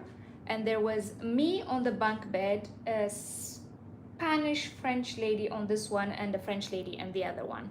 So they're both sleeping on the under bed, and I'm on the top. So we're on the way back. And then at around 4 o'clock, and then at around 10 o'clock, this lady comes, the hostess lady of the train. She comes, she's like, oh, I need your documentation, and I said, okay. Like, I explained the same thing I explained to the other gentleman, and I tried to give her the ID. She refused to take the ID, and she took my expired passport. So she took it. I didn't think too much of it. I went to bed. So at 4 o'clock, after a few hours, 4 o'clock in the morning, bam, bam, bam, bam. Like, like the little cabin door, like it's not a very strong door. So if you bang it hard, like it just goes, like it's very scary. And they're like, so like they're speaking in French, like, and then I jump off the bed. I had like big curly hair like this. I'm like 44 kilograms, skinny as hell. I jump off, I open, and then I have two military guys dressed like as if they're going to Afghanistan or something, like with their head like military, like really, like it looks like from the movie. I've never seen a gun before in my life. Like, I've seen it in a movie, but I've never seen it like that, because at the time in Ethiopia also we didn't really have the federal police with the guns everywhere. I don't know, I was a child. Anyway, so they come out with these guns like this. They open the door, and there's like two military guys and her with the guns on my face like this. So I'm like, I hold my hands up, and I'm like, what is going on? And then they're like, oh, your documentation is expired or something like this, and they're screaming. And I'm like, yeah, I know. I told this lady why I came. So like I try to explain that. So we're speaking in Spanish at this point because I don't speak French. So like there was like an older man and a younger guy. So like the older guy was like, like he was screaming, talking to me like a very intimidating way of talking. And I'm like, I gave him my student ID. I gave him my residence card. I gave him like, I'm just like, I just came here for this reason. So like they don't have any reason to hold me. So like for them, it was like an immigrant, like coming here or something like that. I don't know what it was. But at that time I was naive and I don't know anything. Like I've never faced any discrimination or any type of like racial profiling anywhere, because that never happened to me in Spain. Never. I was actually like getting preferences, like to go inside places and everything. Like, oh, they'll be like, oh, Negrita, come here. Like, like you first. Yeah, you're so pretty. Come here. Like, I never really had that experience in Spain. So like, I never went to that. I never thought about like, oh, they're profiling me, like they're racial profiling me. And I was very young as well. So I was just thinking like, what did I do wrong? Like I'm just like explaining everything. And then the young guy is like, Ale, like, like there is no reason to be here. Like she have all the documents and we're just here like making trouble for no reason. So they gave me back my documents and I'm still standing there like, peeing my pants, very scared, still holding my hands up. They left and this lady is like, and then she gives me my passport and goes. So it wasn't even them, it was her who went out of her way to get these people to come to get me. So I was just there. But in that moment, I didn't think about it like that. Like I was just scared. Like what the hell type of crime did I do that I didn't know about? Like, was it a crime to come to France? Like, what was this? So the lady who was under my bunk, she gets up. She puts my hands down because I was still holding my hands up. She puts my hands up, down. She holds me and she's like, oh, this is not correct. They shouldn't do this. They shouldn't do that. I have a cat, but they didn't ask me for the ID of the cat, because if the cat has a disease, like she could kill everybody in this train. They didn't ask for the doctor. And I'm like, I didn't think about it. But like after years, now thinking about it as an adult, and I'm just like, this lady could have asked, like, could have said like, why are you harassing this lady? Or she could have said like, you didn't ask for my cat, why are you asking her for this? Like she's trying to leave the country, not coming into your country. Like, what's your problem? But she didn't. But anyways, in that moment she did calm me down. She put me back to bed, and then I went back to Madrid, back home. And then the next day I went to school and everything. But I didn't go to France, back to France for a very long time, because I was very scared, like it kind of traumatized me. But I didn't think about it for a very long time in a racial way. In that moment, it was my first time encountering this type of behavior. So I thought I did something wrong, you know? So like after many years is when I'm just like, oh, okay, like maybe they were behaving this way because I was, you know, black or whatever. But you know, as an Ethiopian, we don't really go there. Now we go there immediately because of, you know, like all the social media and everything, but we don't go there immediately because we don't think like, oh, this is like they're doing this to me because I'm black. We never really go there. Like my brain doesn't go there because I don't see myself as a black woman. I see myself as a woman. Like, you know, because I grew up with all black women. So like everybody's black. So you don't really separate the two, right? So it was like, and in Spain, I never really had that type of separation as well. So I never thought about it until then. Like even then, I didn't think about it. And a few years ago, also this happened. Something like this happened to me in Kuala Lumpur. But you know, the most important thing is like the way you reply to it. Just don't make a scene, especially if you are in an airport. Don't make a scene, because you will always be the aggressor. You will always be the one with problematic, and they will always have the upper hand. And an airport is an entity on its own, so they have their own laws and they make it. So like if the guy who's working says it's what happened, it's what happened. So just try to be as calm as possible, even if it's pissing you off. Like just try your very best not to react there, because I mean, forget about like France, forget about like in France, okay, it's their country, you know, they behave that way, it's their country. I mean, I have no business being there, you know. But in our own country, things like this happen, and we're all black and we do all this type of bullshit with each other. So for me, that bothers me more than the fact that I went to their country and they treated me a certain way. You know what I mean? Because I went to their home, but if someone is treating me really bad in my own home, that's the one that I really look into and I can't really respect or take or try to fight for. If it is in their own country, it's their country. Like it's the same thing. We do that a lot in Ethiopia. So it's, you know, it is what it is. It is what it is. Wait, can you share? Okay, can you give me advice on how to face my social anxiety? I want to be confident this year, and Happy New Year. I love your content. Ooh, Yapsra. Happy New Year, sweetie.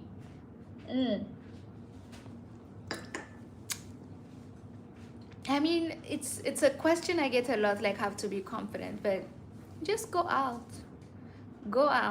and go out, do things by yourself. Try to do things by yourself. Not that gives you lots of confidence, you know. Do things by yourself. Go out, do things by yourself.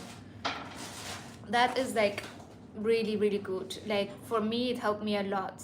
Like when you go out by yourself, you get like you need to speak to someone to get some information, right? So then this way you do it slowly, and lots of times like we get this type of like social anxiety or something. Like if it is crowded, then don't go to big crowds. Just go to, you know, small crowded places, not so crowded places. Just go out, do things on your own. Once you're comfortable doing things on your own, the social, like, they don't exist, you know. So just be comfortable with yourself. Try to do things that makes you comfortable. Just go out there. Sometimes go out of your comfort zone, because sometimes we just stay on and keep doing things that makes us comfortable, and you will never change. So do try to do something that makes you a little bit uncomfortable until you are comfortable with it. I mean, don't go like from 0 to 100, like of being with 5 people make you really anxious. Like start with 3. You know, don't go to like a group of 1,000 people, get in there and try to be like comfortable. You know what I mean? Just start slow. Start doing things that make you a little bit uncomfortable, but once you do them, you're like, oh, you know, like if talking to a stranger makes you really uncomfortable, go out there and ask for the time. Hey, what time is it? Like asking a stranger something to some people is very, very hard. So just do that and then give yourself a little star saying, oh my God, I did that today. You know, and then the next day maybe you'll be like, oh, can you show me direction? And then you'll have like a little bit more conversation. So it's just like doing things step by step, but do them every day. That's how I learned Spanish. Like I started learning a word a day, 2 days, 2 words a day, 3 words a day, like a whole sentence a week, like this. In 6 months I spoke. So it's just doing things step by step and being consistent. You'll be okay.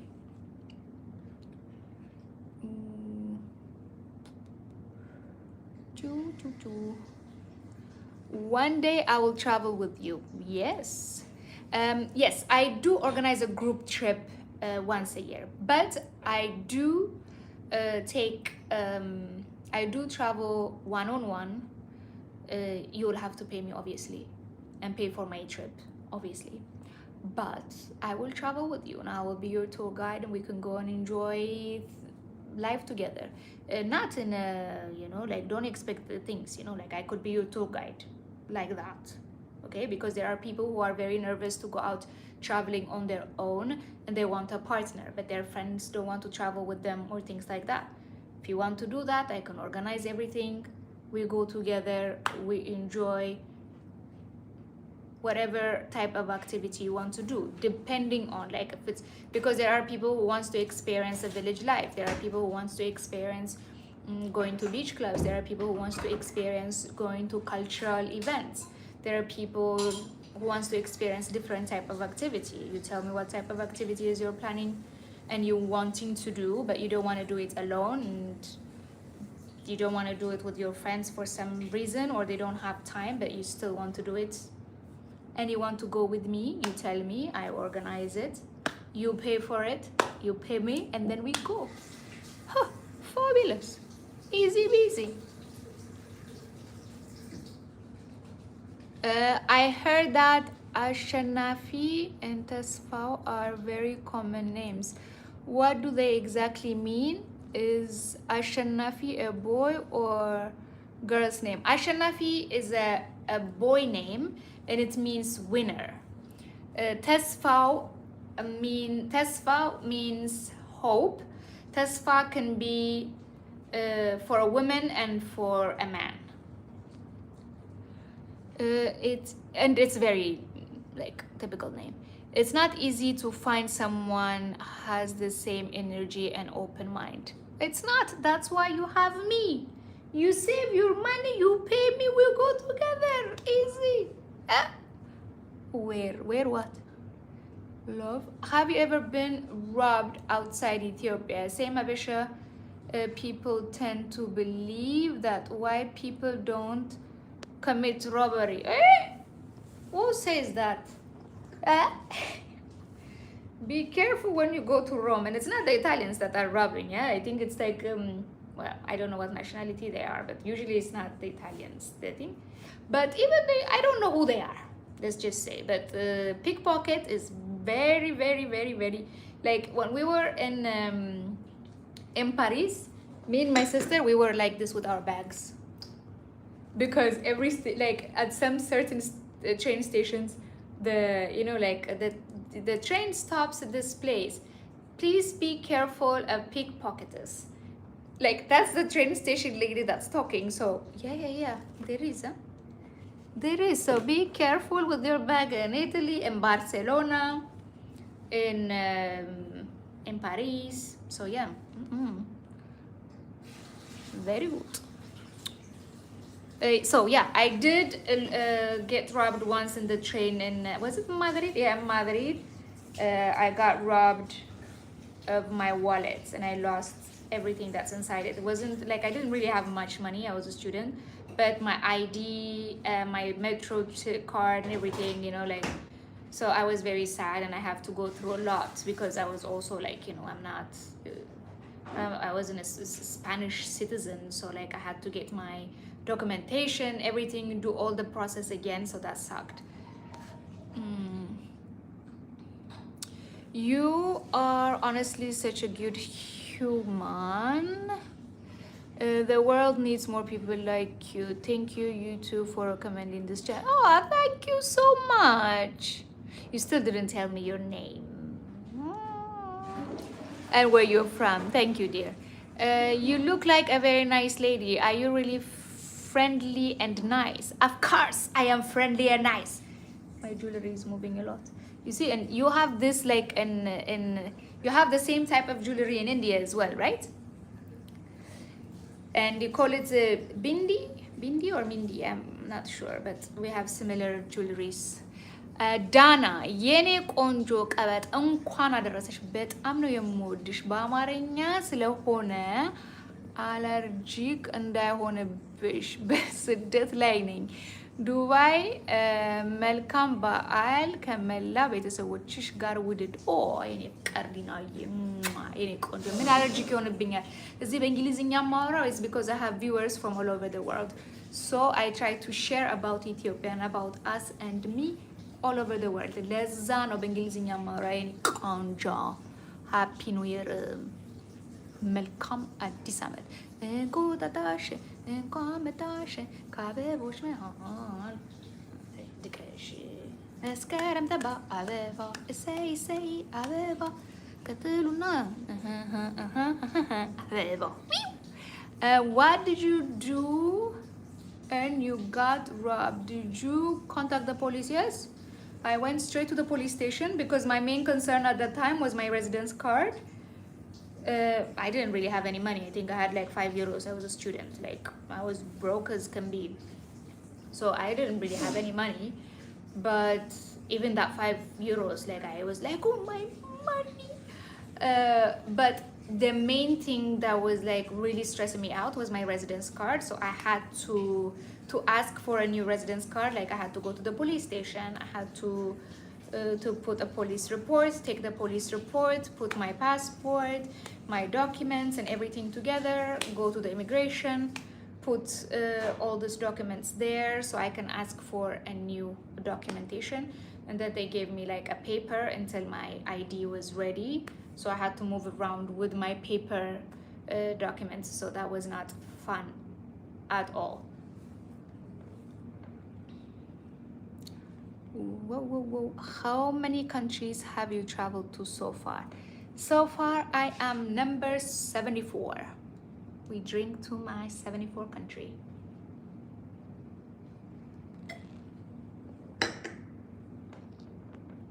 Wow, I've been here almost an hour, almost 2 hours. Wow. Almost 2 hours. So yeah, I think maybe I will go very soon. So if you have any more questions, please let me know so I can tell you. Maybe come drink. We need to finish this. Huh? Okay.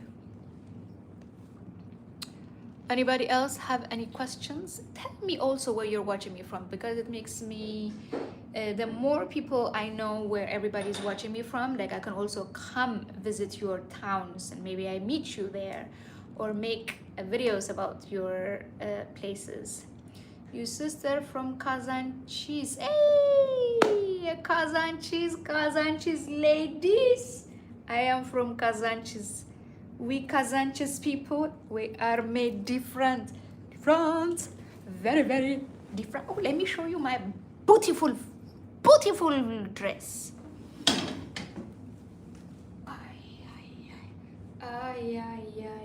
I am the kiddo tanto. Hey, you like my Habesha kameez? Very pretty, yes. Yes, I am looking very nice to accept the new year. I am drinking champagne. I had some Ethiopian food. We didn't really cook here, but you know, we went to a friend's house. We were invited for celebration food. It was fantastic. Hi, my Kazanches lady. You are in the US. Which city are you in? Bonita. Pennsylvania. Wow, Chris, you're in Pennsylvania. I think when I come to US, it's gonna be, oh, let me tell you something. I think I have been gone from YouTube for some time, right?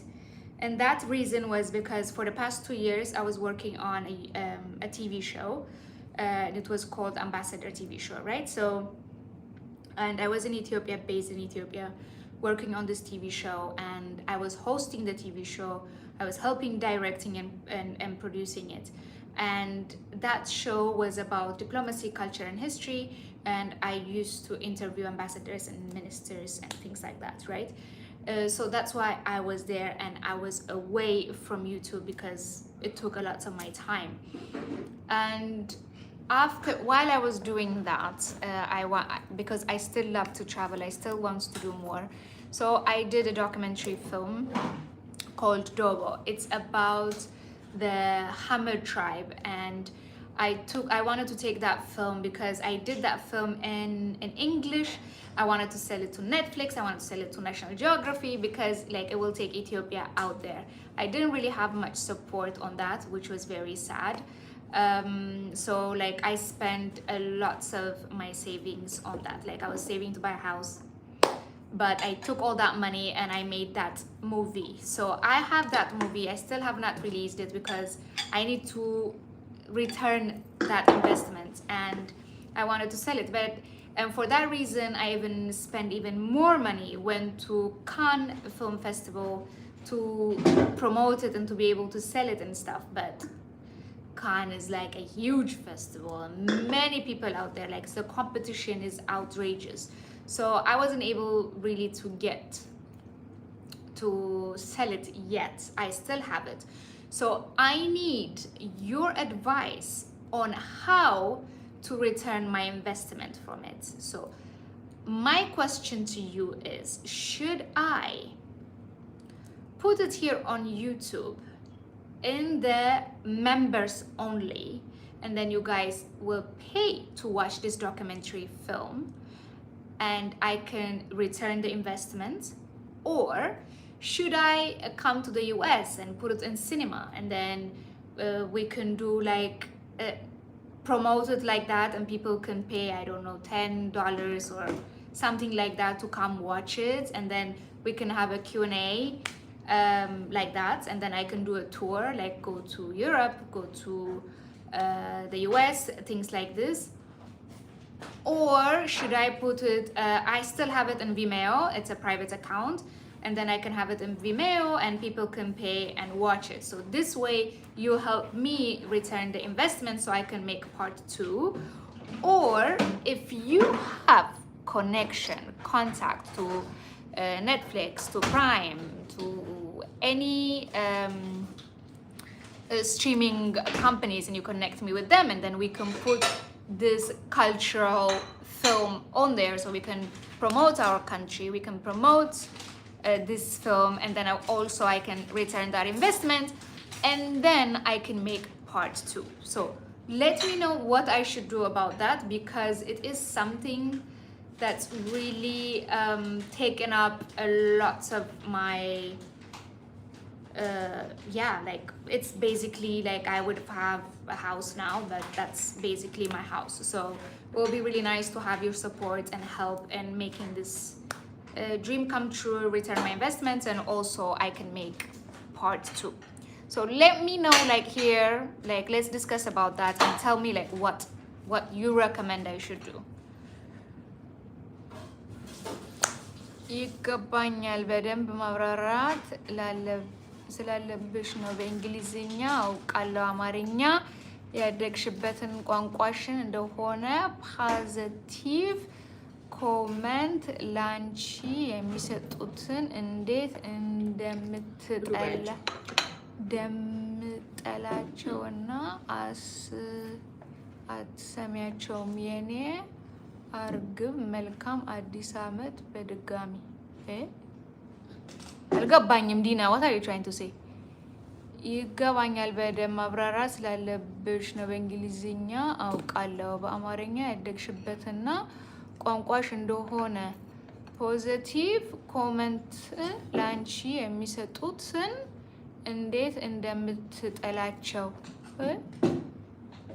እና አትስሚያቸው ኔጌቲቭ ማለትሽ ነው አትስሚያቸው የኔ እርግብ ኦኬ ኔጌቲቭ ማለት ፈልገሽ ነው I'm going to see it that way of course you know like ሁሉም ሰው የየራሱ የሆነ አስተሳሰብ አለ ሚሚ look what I got ጭኮ is the Ethiopian እንትን ነው አሉ ጭኮ በቾኮሌት ጭኮ በሻምፓን ካቪያር ነው ብለሻል of course ጭካ this is the Ethiopian chocolate oh la la enjoy lo magic it's really nice and it's cold it's frozen so nice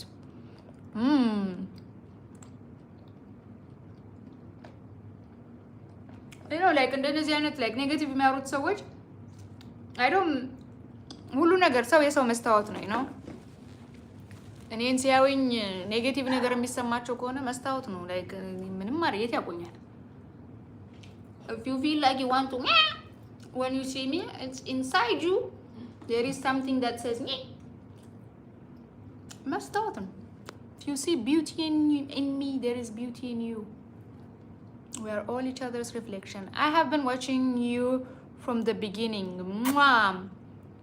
Vera Joyce hello Caribbean I see you Jamaica have you been to Australia or had any connection to Australia no never been to Australia but I do know the Australian ambassador very nice people and I have met many Australians in Indonesia nice people if you return Italy I would like to meet you definitely Salamiye because I will return to Italy especially to Rome because in Fontana di Trevi and coin Rome ለመመለስ 2 ኮይን ፍቅር ለማግኘት 3 ኮይን to get married በግራ በኩል ሳንቲም ከተቱ ተብለን ከተናል the first time I came to Rome I only put and Rome ለመመለስ ተመለስኩ ሮም ስለዚህ አሁን በድጋሚ ስላልኩኝ መመለስ አይቀርም ሰላሚቱ አሜን from London happy new year one love come to Jamaica I will want to know if you're into white guys or Habesha I guess but he deleted the comment who deleted the comment that's also one of the things that is my privacy I can be into rocks but that is nobody's business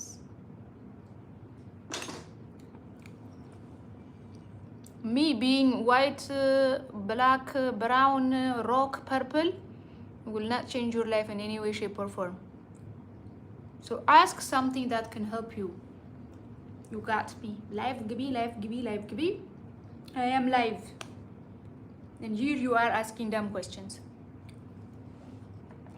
አዎ ኔጌቲቭ ኮሜንት የሚሰጡት ማለቴ ነው ግን ደስ የሚለኝ በራስሽ ዛቢያ ነው የምትኖሪው አንቺ ያለሽበት ቦታ ፈላጊው ብዛቱ ብቻ በርችልኝ thank you እኔ ዳናዬ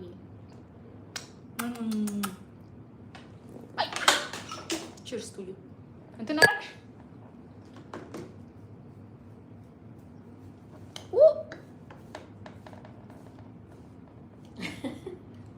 Mama, you.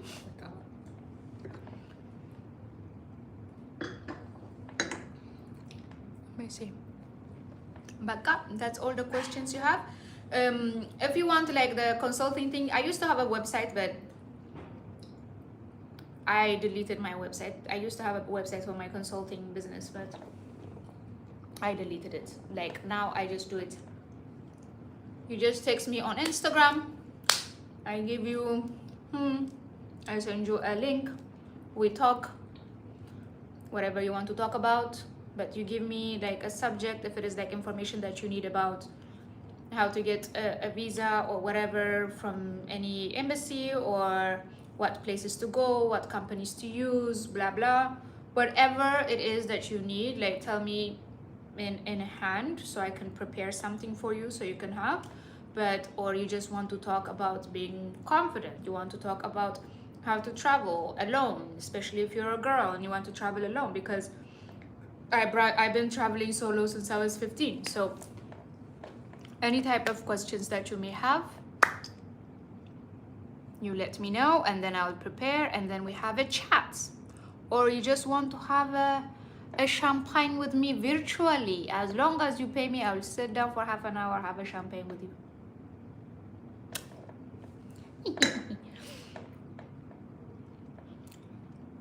Oh, cheers, Vero Joyce. Send me 2 glasses of champagne clinging in it. Hi. Ooh. Shall we partner for business? Yes, please.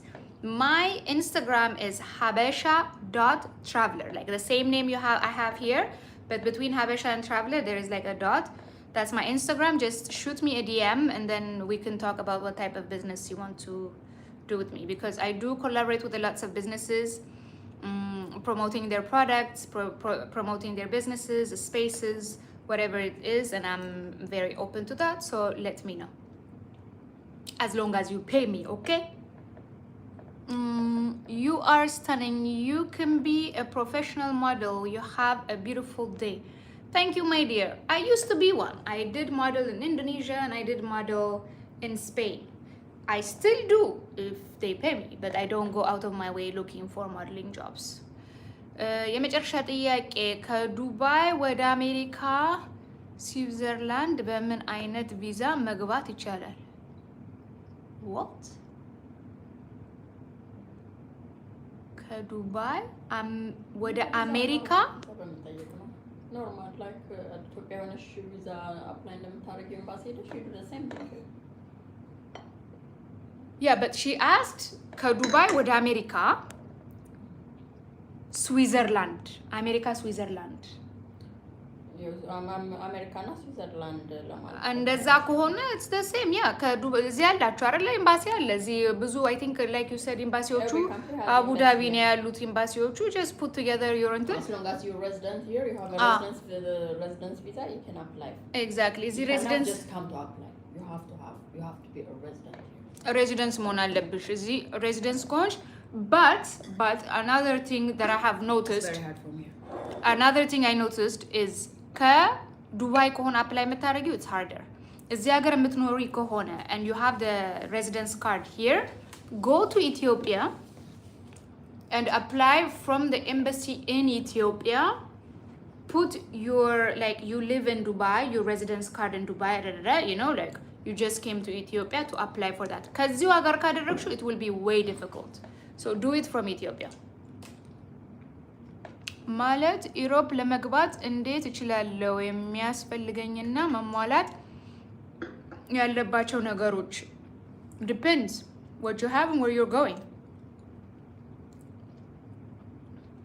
Like የት ሀገር ነው መሄድ የምትፈልጊው? like ሁሉን ነገር ብዙ ጊዜ ዌብሳይታቸው ላይ ይናገራሉ የሚያስፈልጉሽን ነገር። the main thing የሚጠይቁት your work statement, business ከሆነ ያለሽ የቢዝነስሽን statement, account ይጠይቃሉ, your account statement like for 3 months statement ይጠይቃሉ, 6 months, 6 to 3 months, depends on the country. Every country have a little different things. ግን main thing የሚጠይቁት bank account, your work contract, whatever, or your businessሽን license. አንዳንዶች they ask like if you have properties or something, your passport, your accommodation, your flights, things like this, like the basic ሁሉም የሚጠይቁት ይጠይቃሉ። ግን depending on each embassy ask for something, you know, something. So just make sure like if it is Switzerland ምንድነው ስዊዘርላንዶች የሚፈልጉት? if it is Italy ምንድነው እነሱ የሚጠይቁትን ነገር like just put together ምንም ወረቀት ሳታሳስቺ አንድ ላይ አድርገሽ አስገቢ። sometimes ወረቀቶች ጥሩ ሆኖ ኢንተርቪው ስትደረጊው አንዳንዱ ገገማ እዛ መሄድና መቅረት ፈልጎ ኢንተርቪው ላይ ምን ልታረግ ነው የምትሄደው ሲለው ስራ ልፈልግ ይላል። የቱሪስት ቪዛ እየጠየቀ ማለት ነው። you can't ask for tourist visa and say ለስራ ፍለጋ ነው የሚሄደው አይሰጡም። ስለዚህ just don't be dumb. That's why you have me consulting you. What more? ዛሬ ሁሉ እንዳንጨርሰው አንዴ እኮ ነው የበላነው ዛሬ ያልበላነው። አይ ጣፍጦን ነው ዛሬ ሁሉ እንዳንጨርሰው ያልኩት። ስላልበላን ነው ነው እራትን በላም አንዴ እኮ ነው የበላነው ዛሬ። ጅናት አንቺማ ጭራሽም አልበላሽ። እኔ አይት በረ በስመ አብ እስካሁን ጠግቤያለሁ። Do you ever take anyone on free tour? If request you, would you take me on a free tour in Ethiopia? No, I don't have any money for you. Maybe someday when I'm very rich. Moja sohon ይሄዳሉ ችግር የለም. There is nothing free in this world, my friend. Nothing. ሀብታም ሰውን ግን ወስዳለሁ ወይ ወስድሻለሁ ማንሽ explore more. ሀብታም ሰውን no problem እንሄዳለን። እሺ አመሰግናለሁ ማሬ ተባረኪ ቅን ሰው ዳናዬ could you please share your experience regarding the possibility of opening a bank account in Europe while visiting as a tourist? No, you need an ID, you need to be a resident. As far as I know, you can't. Like they need to know who you are, where you're from, where your money is coming from. You need to pay money, like taxes from it. Like they need to know.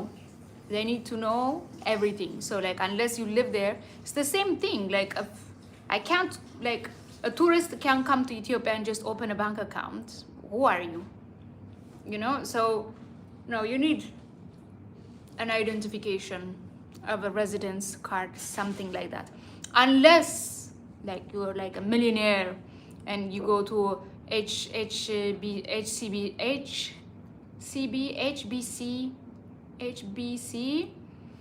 and you have like a lots of money, or you go to Switzerland, you go to Singapore, you go to the St. Lucia and you're trying to, you know, save your, you know, huge investment, and in those places like you can, but if you're trying to save like few $100, I don't think so. But I think there is a way in Kenya where you can do that, but I don't, as far as I know, especially in Europe, as far as I know, I don't know if they have like new rules, but as far as I know, no, you can't. እዚህ ሀገር በነፃ እንትን ማለት ትችያለሽ እንዴ? በነፃ አልኩኝ ያለ እዚህ እንደ ቱሪስት ሆነሽ መተሽ ባንክ አካውንት መክፈት ዱባይ ትችያለሽ። Dubai you can't. In Europe, in Europe you need to have good. If your money is a lot, if you invest maybe in Europe, you need to like you need they need to know where your money is coming from, you know. Where the money is coming from, obviously. Yeah, everywhere they will ask you where the money is coming from. Yeah, but you can say whatever. Good is that they can control with your. No, they need a paper. They need to control like they will tax you. I don't know, but yeah, like you need, as far as I know, maybe they changed the law now. I don't know, but in Dubai, Mimi says you can open here. But if you got lots of money, you can open anywhere. Just put a little investment, get yourself a paper, no problem. Money buy everything. But yeah, again, don't know. Like they want them as much money as possible. But if not really. Me, I think I can. ምንም እንኳን በደንብ ባይኖር because it's our residence ከሆንሽ ምናምን ያ How many visas have you ever been refused? One time, and I learned my lesson. So the one I got rejected, was England. I wanted to go to London. I got refused. So I had to go to Ethiopia. I had to change my passport. Huge mess. And I have to start my travel experience again on my passport. So it was horrible. So after that, what I started doing was like every summer when I finish like the 6 months period of work, I have like a list of countries I want to go, you know, like easy for Ethiopian passport travelers. And I will have, and because I had a residence card, it was easier for me to go to lots of places. So I have that list of the countries that I want to go. I go to the embassies and I see like how difficult they're going to make it for me, right? So I remember this time I wanted to go, like on my list it was Turkey, Cuba, Mexico, Morocco. What was the other country? Like I had these 4 countries that I remember now. So I went to, like the first one I went to was Mexico. So because on, like usually when you try to call them, they say like, oh, all the information you need is on the website, and they don't really give you information on the call. That's why I give consulting. Depending on the country that you want to go, like the more information I have, like I can give you. So I look, and then so I'm like, okay, I know their address, let me just go and ask. I ring. This was like in a building in Sol, like in Madrid. So I go to the area, like to the location, I ring, and they're like, yeah, like all the information that you need is on the website. I'm like, yeah, but on the website you don't have about Ethiopian passport holders. Can I please have information? They weren't willing to give me, so I passed. I went to Cuba. Cuba was very funny because when I went, it was Saint Gabriel something. The embassy was closed. It was like a public holiday. I went another day. It was Saint something, public holiday. It was like a whole entire week. It was public holiday. These people weren't working. And it wasn't only closed, like, you know, like, hey, Ghana low qulf. It was locked with Ghana low qulf. Like, ግቢውን በሰንሰለት ምናምን አድርገው ድርግም አድርገው ማህበር ሄደዋል ለገብርኤል ምናምን እያሉ. So I'm like, okay, second country out. So I went to Morocco. I'm like, okay, the next on my list is Morocco. So let me go check Morocco. So I go to the Moroccan embassy. የሆነ ቀበሌ ሰራተኛ ቲፒካል አለ አይደለ? ቡርዱ እንደዚህ አድርጎ ኮቱ ግብዳ. He's sitting there like this, looking at me like this. He's like, what do you want? And I'm like, yeah, I want to come. Like, you know, here I am.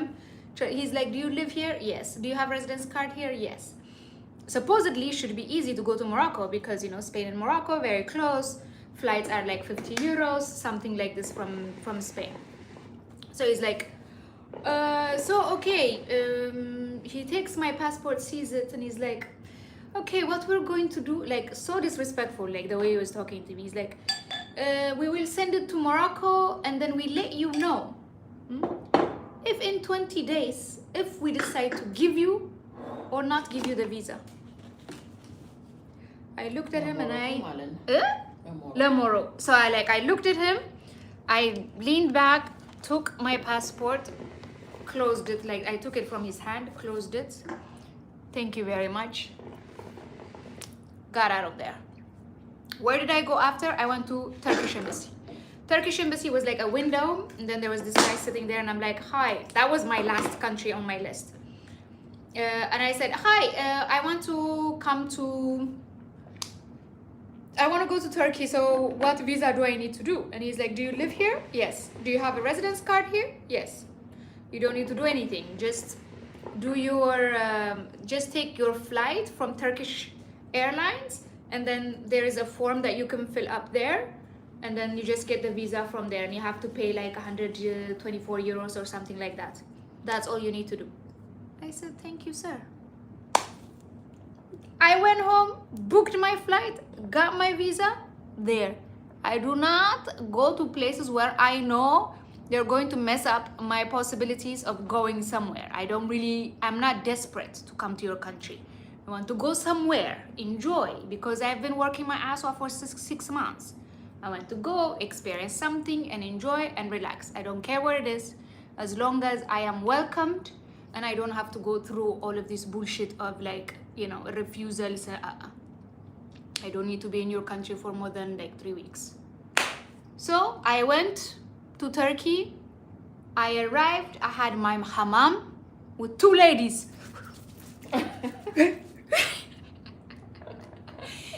እስኪላጥ ሰውነቴ ፈግፈግ አድርጎ ሞሮኮን ባሰ. I was so happy and painful, but happy. I had Moroccan bath the moment I arrived. I went, I had a Turkish bath. And then, I went and I had my Turkish food. Very nice. I enjoyed myself. Relaxed Turkish tea. Walked around the city. Went to bed. The next day, I went to see the Sofia. I went to see, like all of these touristic sites. I even hired myself like a guy with a car and like a guide. Oh yeah, I was going all out. I went there and I was like, here I am, shopping, and it was amazing. So, to avoid, if your plan is not to go and run away and stay in the country, it's just to enjoy, to live life, to experience. That's what you do. Okay, next. Why have you never been to the US? It was never in my radar, and also because I know the visas are very difficult, and I just didn't want to bother myself with that, because my intention is to visit as much countries as I can. My main goal was to visit every country in the world with Ethiopian passport, and I wanted to be the US the last countries, because getting the visa was very difficult, and I need to build my travel history. And also it wasn't a country that's always like it's calling me, like Japan calls me, Asia calls me, like the Middle East call me, Europe calls me, but the US never called me. At some point when it calls me, I will go. So that was the thing. But I will come someday. I don't know, maybe I will come next month, God knows. Good night, sweet dreams. Bye bye for now. I really enjoyed this conversation. Shivam from India. Shivam, kisses. Good night, my dear. How can someone obtain a residence permit or ID in Spain? I'm asking because I believe you might have one. Depends. If you're a student, you get a student ID and you live there as a student. But the moment you finish your student residency, you have to leave. Or the moment you finish, like if you get a job, that job will make contract for you, and then they do your paperwork for you. Then you have a residence card from your job. I had both. I had a job and I had school. So for me, it was okay. And you need to speak the language, right? It depends the company you're working for, like some companies you're working for, if it is an international company and they don't really, it's always good to speak the language. For me it was easier because I spoke the language, so I got a job just like that, like it was easy.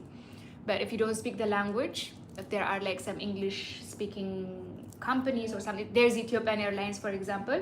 If Ethiopian Airlines hire you there, they have to give you the residence card, like they have to pay for you, because the companies, when they hire you, they have to pay for you to stay there. They pay your taxes, like you still have to pay taxes from your salary, but they have to pay for you because you're a foreigner.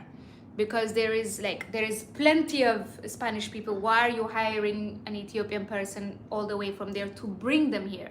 They need to have a different skill. Like, for example, the easiest way will be like if there is an Ethiopian restaurant, they can hire an Ethiopian person as a chef, because it's a skill set that a Spanish person don't have, or someone who lives in Spain, maybe there's not like Ethiopian food chef. So it's easier for them to say, I need an Ethiopian chef who specializes in this, and this person specializes in this. So the process will be easier. But if you're a bus driver, there is 1,000 bus drivers in Spain. Why do I need to bring an Ethiopian bus driver all the way from there and pay his taxes? It makes no sense. So you need to have a certain skills. That's why I always say for people whenever they say, I want to go, like, take me to, I'm like, first, I can't take you anywhere. Second, you have zero skills. You need a skill. You need to speak languages. Speaking languages is a skill. I speak 3 languages, and understand 2 more. So that's 5 languages. You need to have a skill. That's a skill for me. Like, and I am good at sales. I have worked in sales. So like, you need to have a certain type of skills.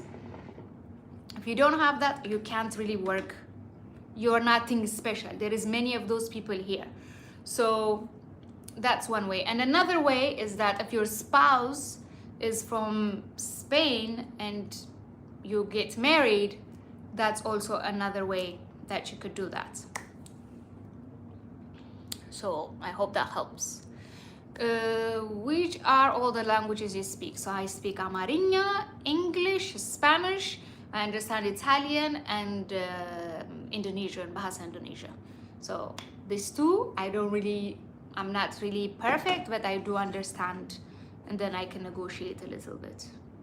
So you can't come to me and say stupid things. I will know. So be careful. This is really nice.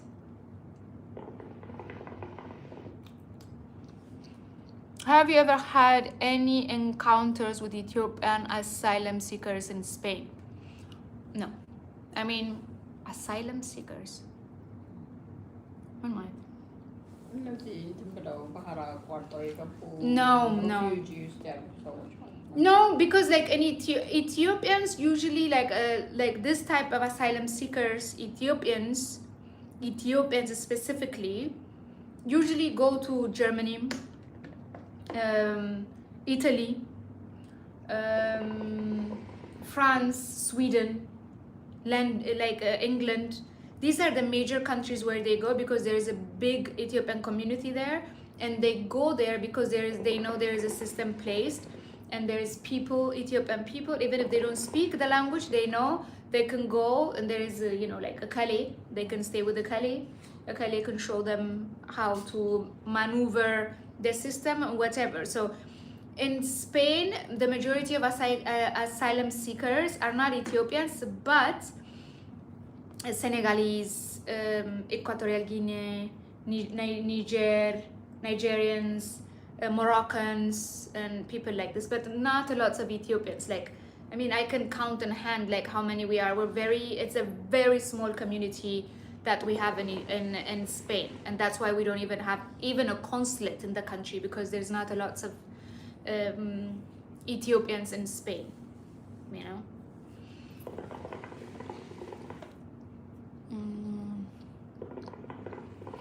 What about the other languages of Ethiopia, such as Orominya, Tigrinya, Somalia? Do you speak any of them? Unfortunately, I don't, because I grew up in the city, and in the city, the main language is Amharinya, which is like the national language is Amharinya, and I only speak Amharinya. But people who grow up in other towns, like if you grow up in Jimma, you are lucky because you will speak Orominya and Amharinya. So they're lucky, they get to speak 2 languages. If you grow up in Mekelle, you're also lucky because you speak Tigrinya and Amharinya, because you learn Amharinya and you also speak Tigrinya. So those people have the luck of and if you are from, I don't know, Walaita, you speak Walaitinha and Amharinya. So different parts of the country, they all speak 2 languages. Some of them speak 3 or 4 languages of the country. But as city people, we only speak the language that's spoken in the city. So The city, which is the capital. yeah, because I'm from the capital and I speak the capital language. So, but it's great to have all these languages, because the more languages you speak, the more opportunities and the more open it is for communication and for everything. So unfortunately, no Somali, no Oromo, no Tigrinya, no Walaitinha, no Hammer, no nothing. Who is smoking? I can hear the sound of the Shisha. The one who's smoking is the spirit of the Holy Ghost. I can hear the Shisha. When you go live, please try to avoid such sounds, especially for your followers. Why? I don't care. I'm an adult, a very old lady who can do whatever I want, and my channel is for adults. And if that annoys you, that's very troubling. Don't worry. I am not worried about any of this.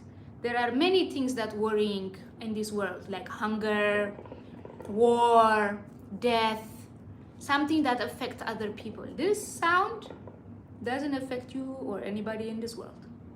So don't worry about that. Don't worry. Any more questions? My sweet strawberry pies. My honey pumpkin pies. My chocos. Look at this. My chocos. Here you are asking again very private questions. This is none of your business. I smoke, I don't smoke. I eat, I don't eat. I poop, I don't poop. Does that put anything to your value to your life, Mr. XYZ? Yeah, she's a queen, the most beautiful lady on YouTube to me. Moi, Jay, tell this personaje what's happening here. What is this? But I like the name XYZ. That's cool. Should have thought about that. That would be like a really nice name for a channel. XYZ YouTube channel. My YouTube channel is XYZ. That's actually a really nice name. I like that for you. I like that, my friend. I like that for you, and I give you a toast. Any more questions that will add value to your life? Yes? Do you have any questions? Because I charge people to the things that I'm telling you now. Yeah, to the information I'm giving you now, I charge. So let me know if you have any more questions. Otherwise, I go. What time is it? How long? I've been here almost. I've been here a very long time, so I'm on a bounce, and I want to thank Chris Moreno. Muchas gracias otra vez for giving me the super chat, my New Year gift.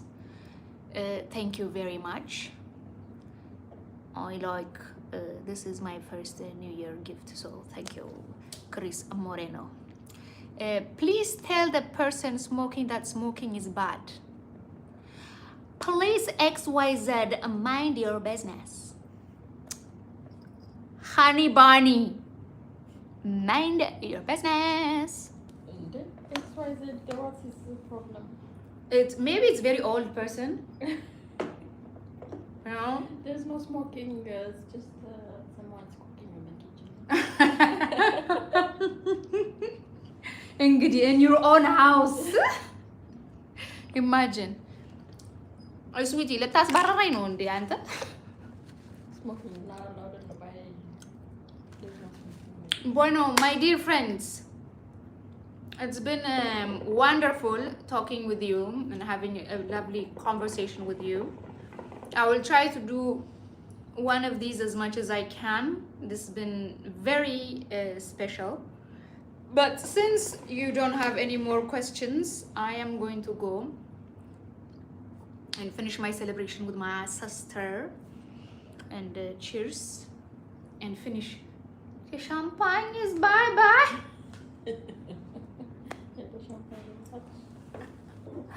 The champagne is bye-bye. We need one more. We have one more? We don't have one more. Now you're going to say, don't drink. Drinking is bad for you. XYZ. I know you're going to say that. Can you smile? Pay me! Pay me money! I will not smile. Give me money. Can you imagine?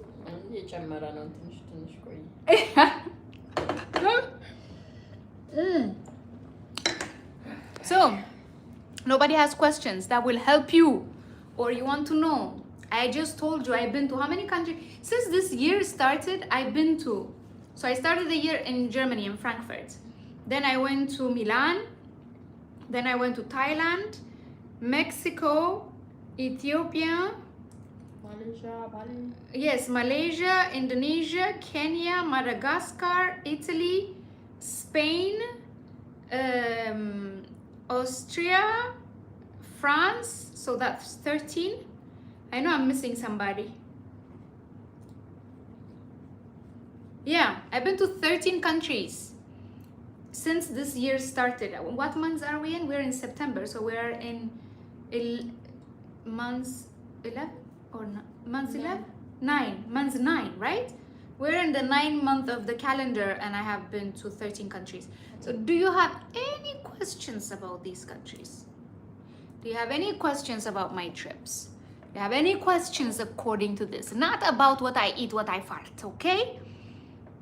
Because that's irrelevant. Don't drink too much.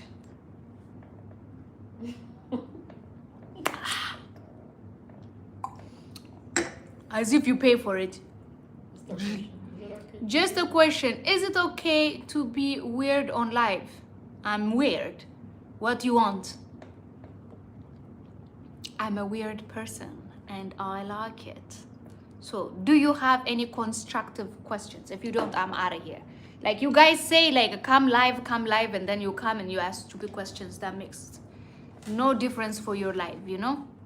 So, ask something that makes sense. Traveling is your life. Absolutely, it is my life. That is great. So, 1, 2, 3. I give another 1 minute, 1 more minute, and then I'm out of here. I also want to. Yeah, but I don't care. Like if there's 22 people and nobody's asking questions that make sense, like there's no point. What am I going to do? Just sit here and eat and drink? This is why I don't like going live, because you know, like I need connection with people. What will it take for you to come to the US? Lots of money.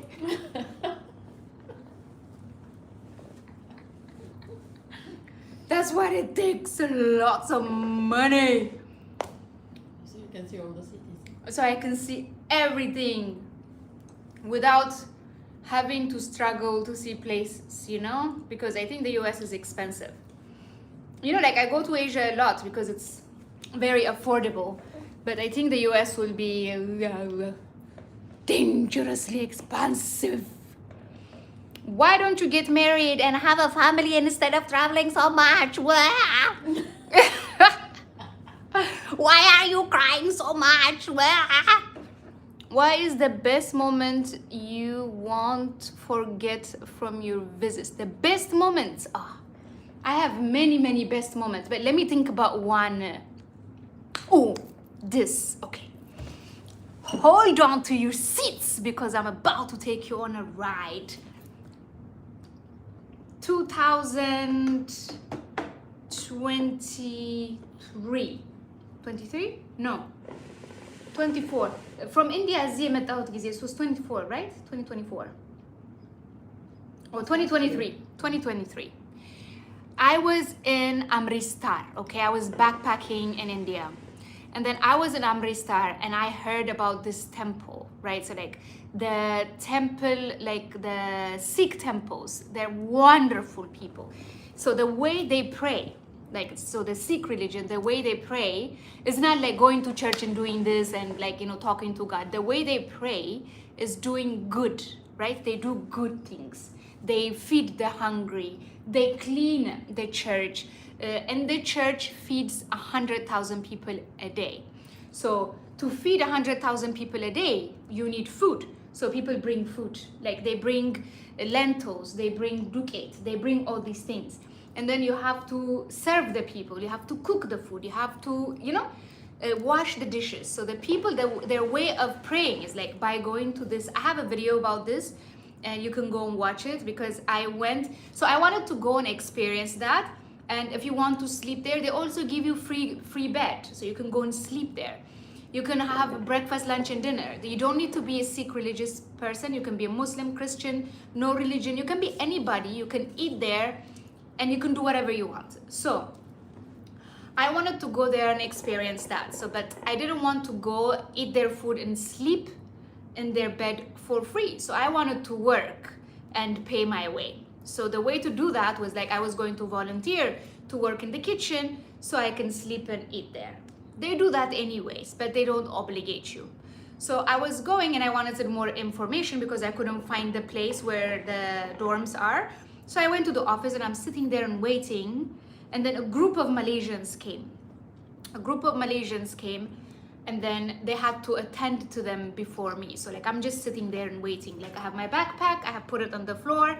And the man told me, sit here on the sofa. Like I look very like, I look like a backpacker, okay? Like I have my backpack, I have my ponytail, I have like, you know, like my my pants, and sneakers, and a little t-shirt that I was wearing. And then, you know, like he gave orientation to these Malaysians. So the Malaysians were a religious group that were half Muslim and a few of them were Buddhist. So they came to India to go see His Holiness the Dalai Lama, because the Dalai Lama is his temple and he's staying in the Dharamshala since he came from Tibet.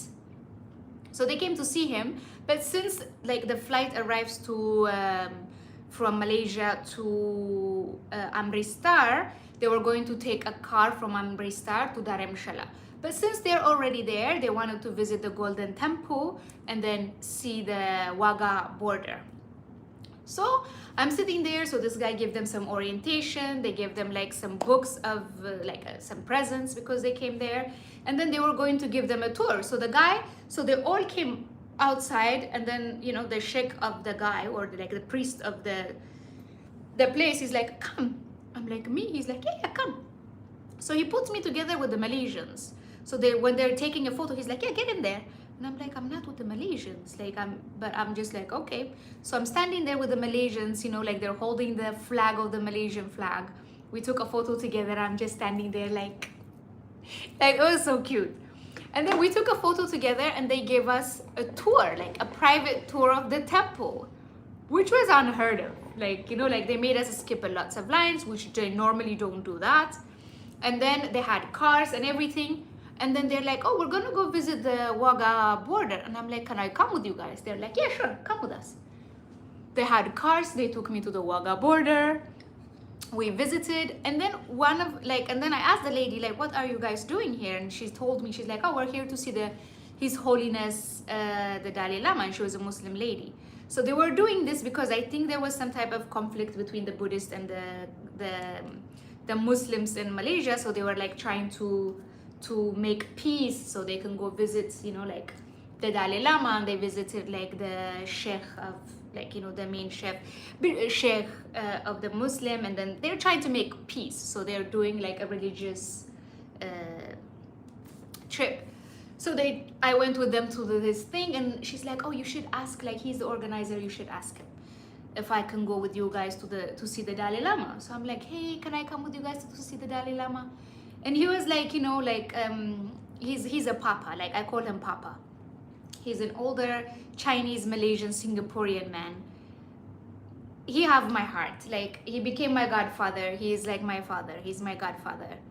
And then he's like, well, I don't know if you can visit like the Dalai Lama because we put our documentation 2 months prior so we can have access. But now, like, we're gonna go see him tomorrow, so I don't think there is enough time.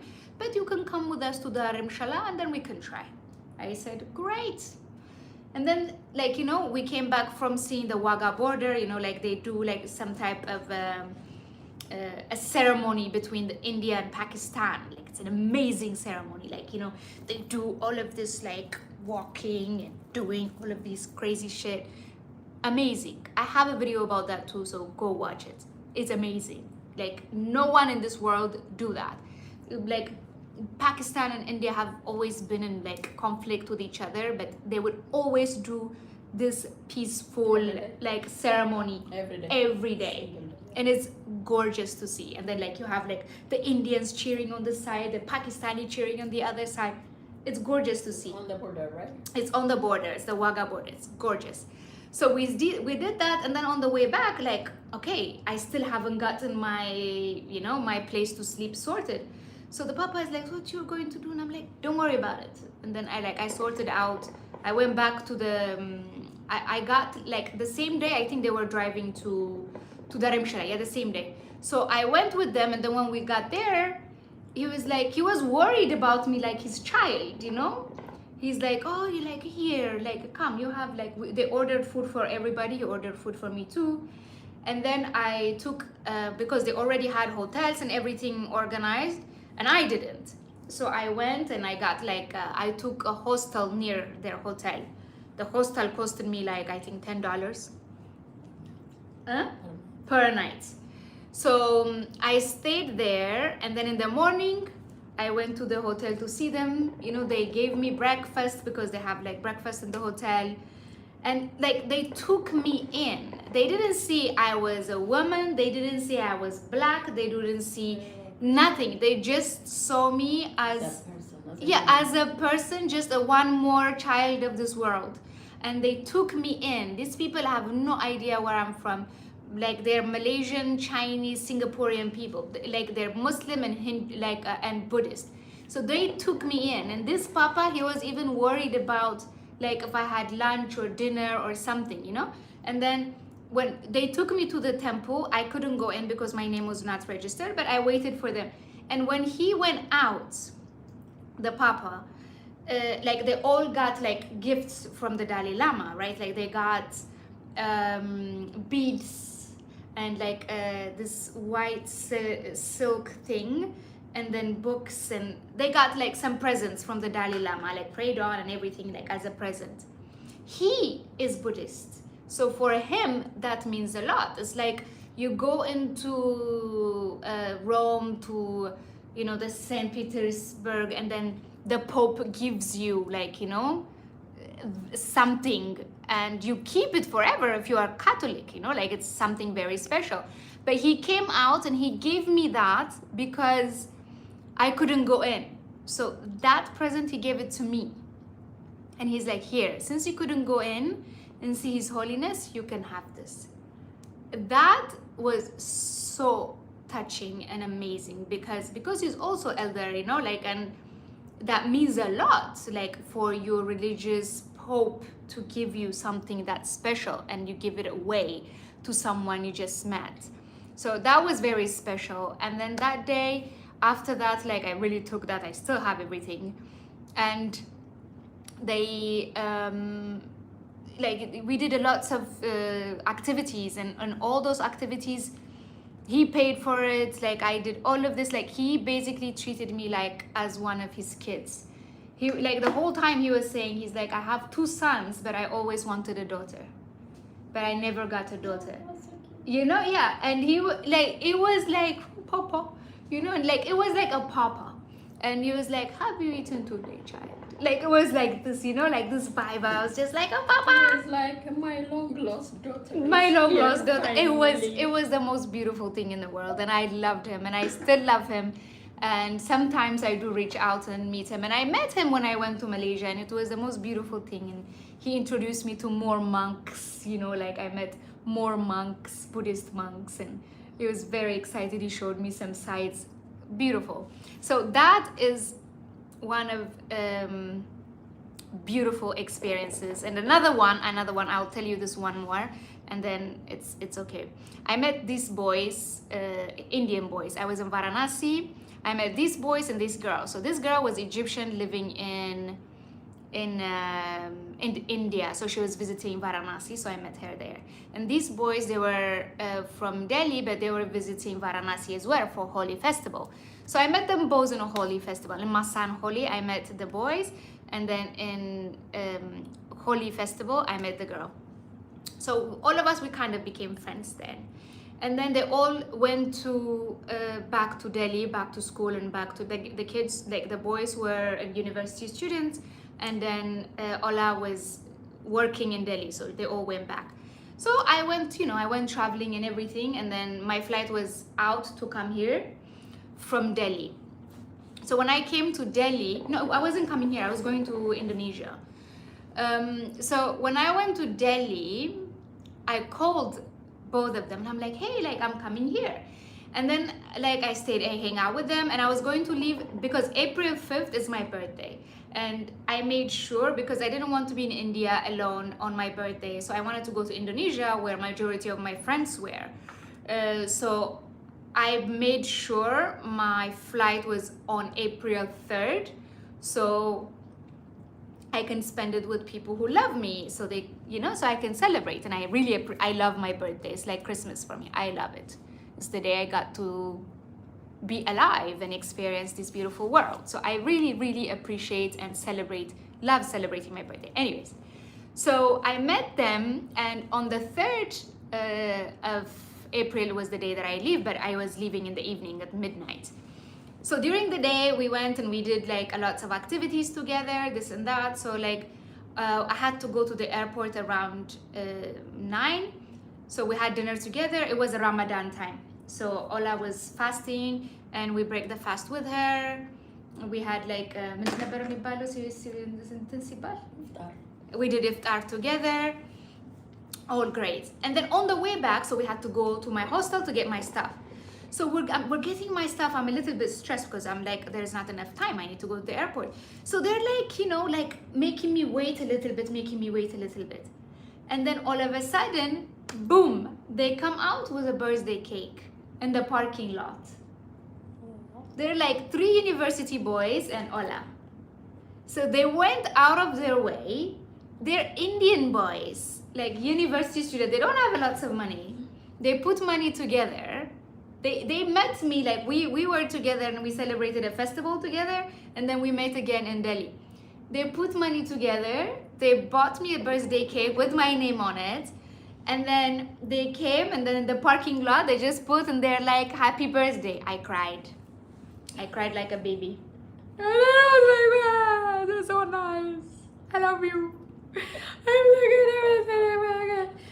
Anyway, I was so happy. That was the most beautiful thing in the world. Imagine. Wow. Imagine how amazing that is. So that was the most beautiful experience in the world. And then they took me all the way to the airport. They'd never been to the airport, so they took the train with me, paid the train. Like, I'm just, you know, like traveling is the most amazing thing because you meet the most amazing people. People are wonderful. And then, yeah, I have had really nice, I'm very happy, and I met so many wonderful people. Yeah. So let me see. I'll just reply to some messages, and I'm out of here. Oh my God, I keep saying I'm out of here. And then, whose question was this? This was a good question. One thing I most who asked why don't I would love to travel, but one thing I most struggle with is the culture shock. It feels so uncomfortable. So please give tip on how to handle the culture shock. There is no such a thing as a culture shock. Just open your mind. Be open to other people. Sometimes, like, we have this culture shock because we're so stuck in our ways and we don't want to accept other people's ways. My way or the highway. Your way is no way. Like, then don't go anywhere, because if you go to somebody's country, for example, you come here, right? I'm in Dubai, for example. And if you are told, don't go out there looking, you know, exposed, just don't do that. There is no need. Yeah, we just follow the rules. Just follow the rules. Easy as that. So the culture shock, you will learn to, like, for me, and at this day and age, we're exposed to a lots of things on social media, on YouTube. Like, just research a little bit and then go. And then once you are there, just follow the rules. You know, like when people come to Ethiopia, I'm always fighting with tour guides, because when people go into church, like Lalibela or anything, they're wearing shorts, they're wearing slings. Why? Give them netala.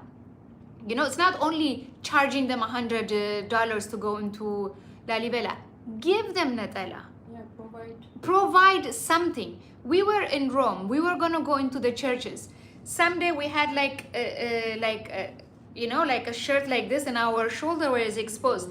They didn't tell us, come on in. It's a respectful place. They gave us something to cover with. We went in, we came out, we left the thing, and we went. The same in Asia, like in Thailand, when you go into the temples, they understand perfectly, like everybody don't just go, they're tourists, they're gonna visit a lots of places. It's a hot place, you're gonna wear something short. They understand that, but they prepare something. So just be willing to accept other people's opinion. If you're stuck in your ways, then you can't. Like this person here saying, oh, don't smoke, oh, don't do this. If this is my way, then that's my way. You just have to accept it. It doesn't affect you, it doesn't affect you. It's the same thing. So for you, if you go to somebody's house, you have to accept somebody's rule. So don't think... People don't tell you to remove your shoes from the door. Exactly. When people tell you to remove the shoes from there, don't discuss. Remove the shoes and get in. So the culture shock is not... It's not a bad thing. It's actually a beautiful thing to experience, because a lots of time for me, the lots of culture shock actually opened my mind, because there is more freedom in other places, especially coming from Ethiopia. You go to other places and you're like, oh my God, there is this much freedom. Oh my God, like I can go out like this. Oh my God, I can eat this and no one is judging me. Oh my God, many things. So you will be even more happy to go out than you will be more happy than shocked, especially if you're coming from Ethiopia. More than shock, you're going to be more liberated, because our culture actually is very conservative and it limits us from many things. So when you go out there, more than culture shock, you're going to find more of freedom. But if you are open mind, only if you are open mind. If they give you some certain food and you're judging right there and judging them, oh my God, you eat this, then you're going to make your experience less enjoyable and you're disrespecting somebody's culture. It's the same thing when people come to Ethiopia. If you give them tere sega and they say, first they disrespected you. They disrespected your food and looked at it like it's some type of disgusting thing, first. Second, they didn't try it or gave the opportunity to that, and then they limited themselves from having that experience. So just be open mind. The more open mind you are, the culture shock actually becomes the enjoyable thing. For me, in Spain, the culture shock was not the building, was not the food, was not anything. It was the way people talked. People were loud when they spoke. They were loud. Loud in a sense, not screaming, but they were loud. They were expressive. They were, you know, very like this, and they were like very passionate. And in Ethiopia, we're very calm. We speak very slow. If you speak with so much passion, people think you are angry, you know, like. And then I had this problem with my sister because she was living in Germany and the Germans are very quiet. So I came from Spain with all this passion, speaking like this. And then I go to her and I'm speaking to her like this and she's looking at me like this and she's like, why are you screaming at me? And I'm like, I'm not screaming at you. She's like, yeah, be respectful. You're screaming at me. And I'm like, what do you mean? I'm just speaking. But because I was living in this community and I adapted to their way of speaking, because the way I was speaking in Ethiopia was very low, and then they weren't understanding, like, why you have no emotions? Why aren't you speaking to me? Like, you don't, like, if I say like, oh, can you pass me, like, you know, like, how was your day? Like, yeah, my trip was really good. They're like, you didn't like your trip? You know? And they're like, no, I liked my trip. So why there is no emotion when you speak? So you have to be like, my trip was amazing. They're like very expressive. So you learn things. That was my culture shock, because they were very loud and they were like, whoa, whoa, whoa. They speak like this. And then sometimes, because I also didn't understand the language, so when they were speaking to each other, I thought they were fighting. But they were like very expressive. They weren't fighting. So, but yeah, it's actually the most beautiful part of traveling. You getting old before you get married. I'm worried about you just saying, just go out there and have babies, madam. Don't worry about me. Like, it's like, why are you so worried about me having babies? Like, you have no money to take care of your own children. Why are you worried about me? I don't have money for babies. This is XYZ. She's making me jealous, and now I have to get up to smoke. That's why I hate hearing the sound of his Russian I knew it! I knew it! ካልመጣሁ ብለህ ወይም ብለሽ ግርግር እንደምትፈጥሪ ገብቶኛል ማዳም ሚስተር ኤክስ ዋይ ዜድ I propose targeting a nice market by bringing European to visit the Grand Ethiopian Renaissance Dam grid focusing slowly on the site. Yeah, that would be nice. Yeah, you know, I've seen it. I've seen the grid before it was finished. Because 2029, before the corona came, 2019, sorry. The time and the wine, I'm blaming it on the wine. 2019, we did a documentary called Yoanzelage. And that documentary was to showcase like the necessity of the grid. So I think we were like 50, but like we separated in 25-25. So 25 of us went on this side, 25 of us went on this side. And we were like doing the whole north of the country, and we were passing through the villages and all the rivers that make the Nile. And then we would end in the, we would end in the grid, we visit the grid, and then we come back to Addis. So we were like filming all the rivers, and it was a really, really great project. And they put it on TV for like a few weeks. It was going because it was a government project. And I got to see the dam before it was finished. So I can say I don't only have action on the dam that I paid for. I bought for Yeshi and Gigar. Action. I have also seen it with my eyes, these two. Yes, thank you very much. But if they give me the opportunity to take people, to take them there. But, you know, like we were, you know, we were a team that was allowed by the government to go and film this and do this. We had the possibility, but not everybody had that possibility to go and do this, you know? So, like, I don't think it's a place for tourists. Especially now because, you know, Egypt is there like, I'm gonna get you a sanana. And, you know, America is coming. So, I don't know when it can become a touristic site yet. And the road to get there, hey, my friend, hey, forget. It's not a touristic site, okay? The road to get there is... Maybe they fixed it now. No, but it's not. It's best to make it not easy to get there, because if somebody is trying to bomb it, you don't want the access to be very easy. If you're not bomb, they can send something from somewhere. They can send Hakapoo. It's easy now. They can send even from the US. Yeah, but you don't like. I don't know, but for general. It's definitely going to be one of the touristic sites for sure. That's ready now. Yeah, but it won't be like right now because Vameza is near Goja. You know, like it's in Gambella. Yeah, so like Gambella now and Gojam, between Gojam and Gambella, because, you know, it's in Bameza. But the heat, I felt so bad for the federal police. So bad. Like, that was when I saw like how the federal police really suffer. Like, every time I see them in Addis, I'm like, you guys have the best post. This guy, okay, we had a flat tire, like, and our bus stopped. And I was looking and like, and then there was this guy. It's in the middle of nowhere. This place, Mimi, hot, no. Next level of heat, okay? Next level of heat. You melt. That's how hot it is. This guy is wearing his uniform, his boots. You know where he was sitting? You know, በቆርቆሮ የሚሰሩት እንትኖች outside you melt. Imagine in that በቆርቆሮ box. And this guy was just sitting there, guarding the kella. I was like, oh my God.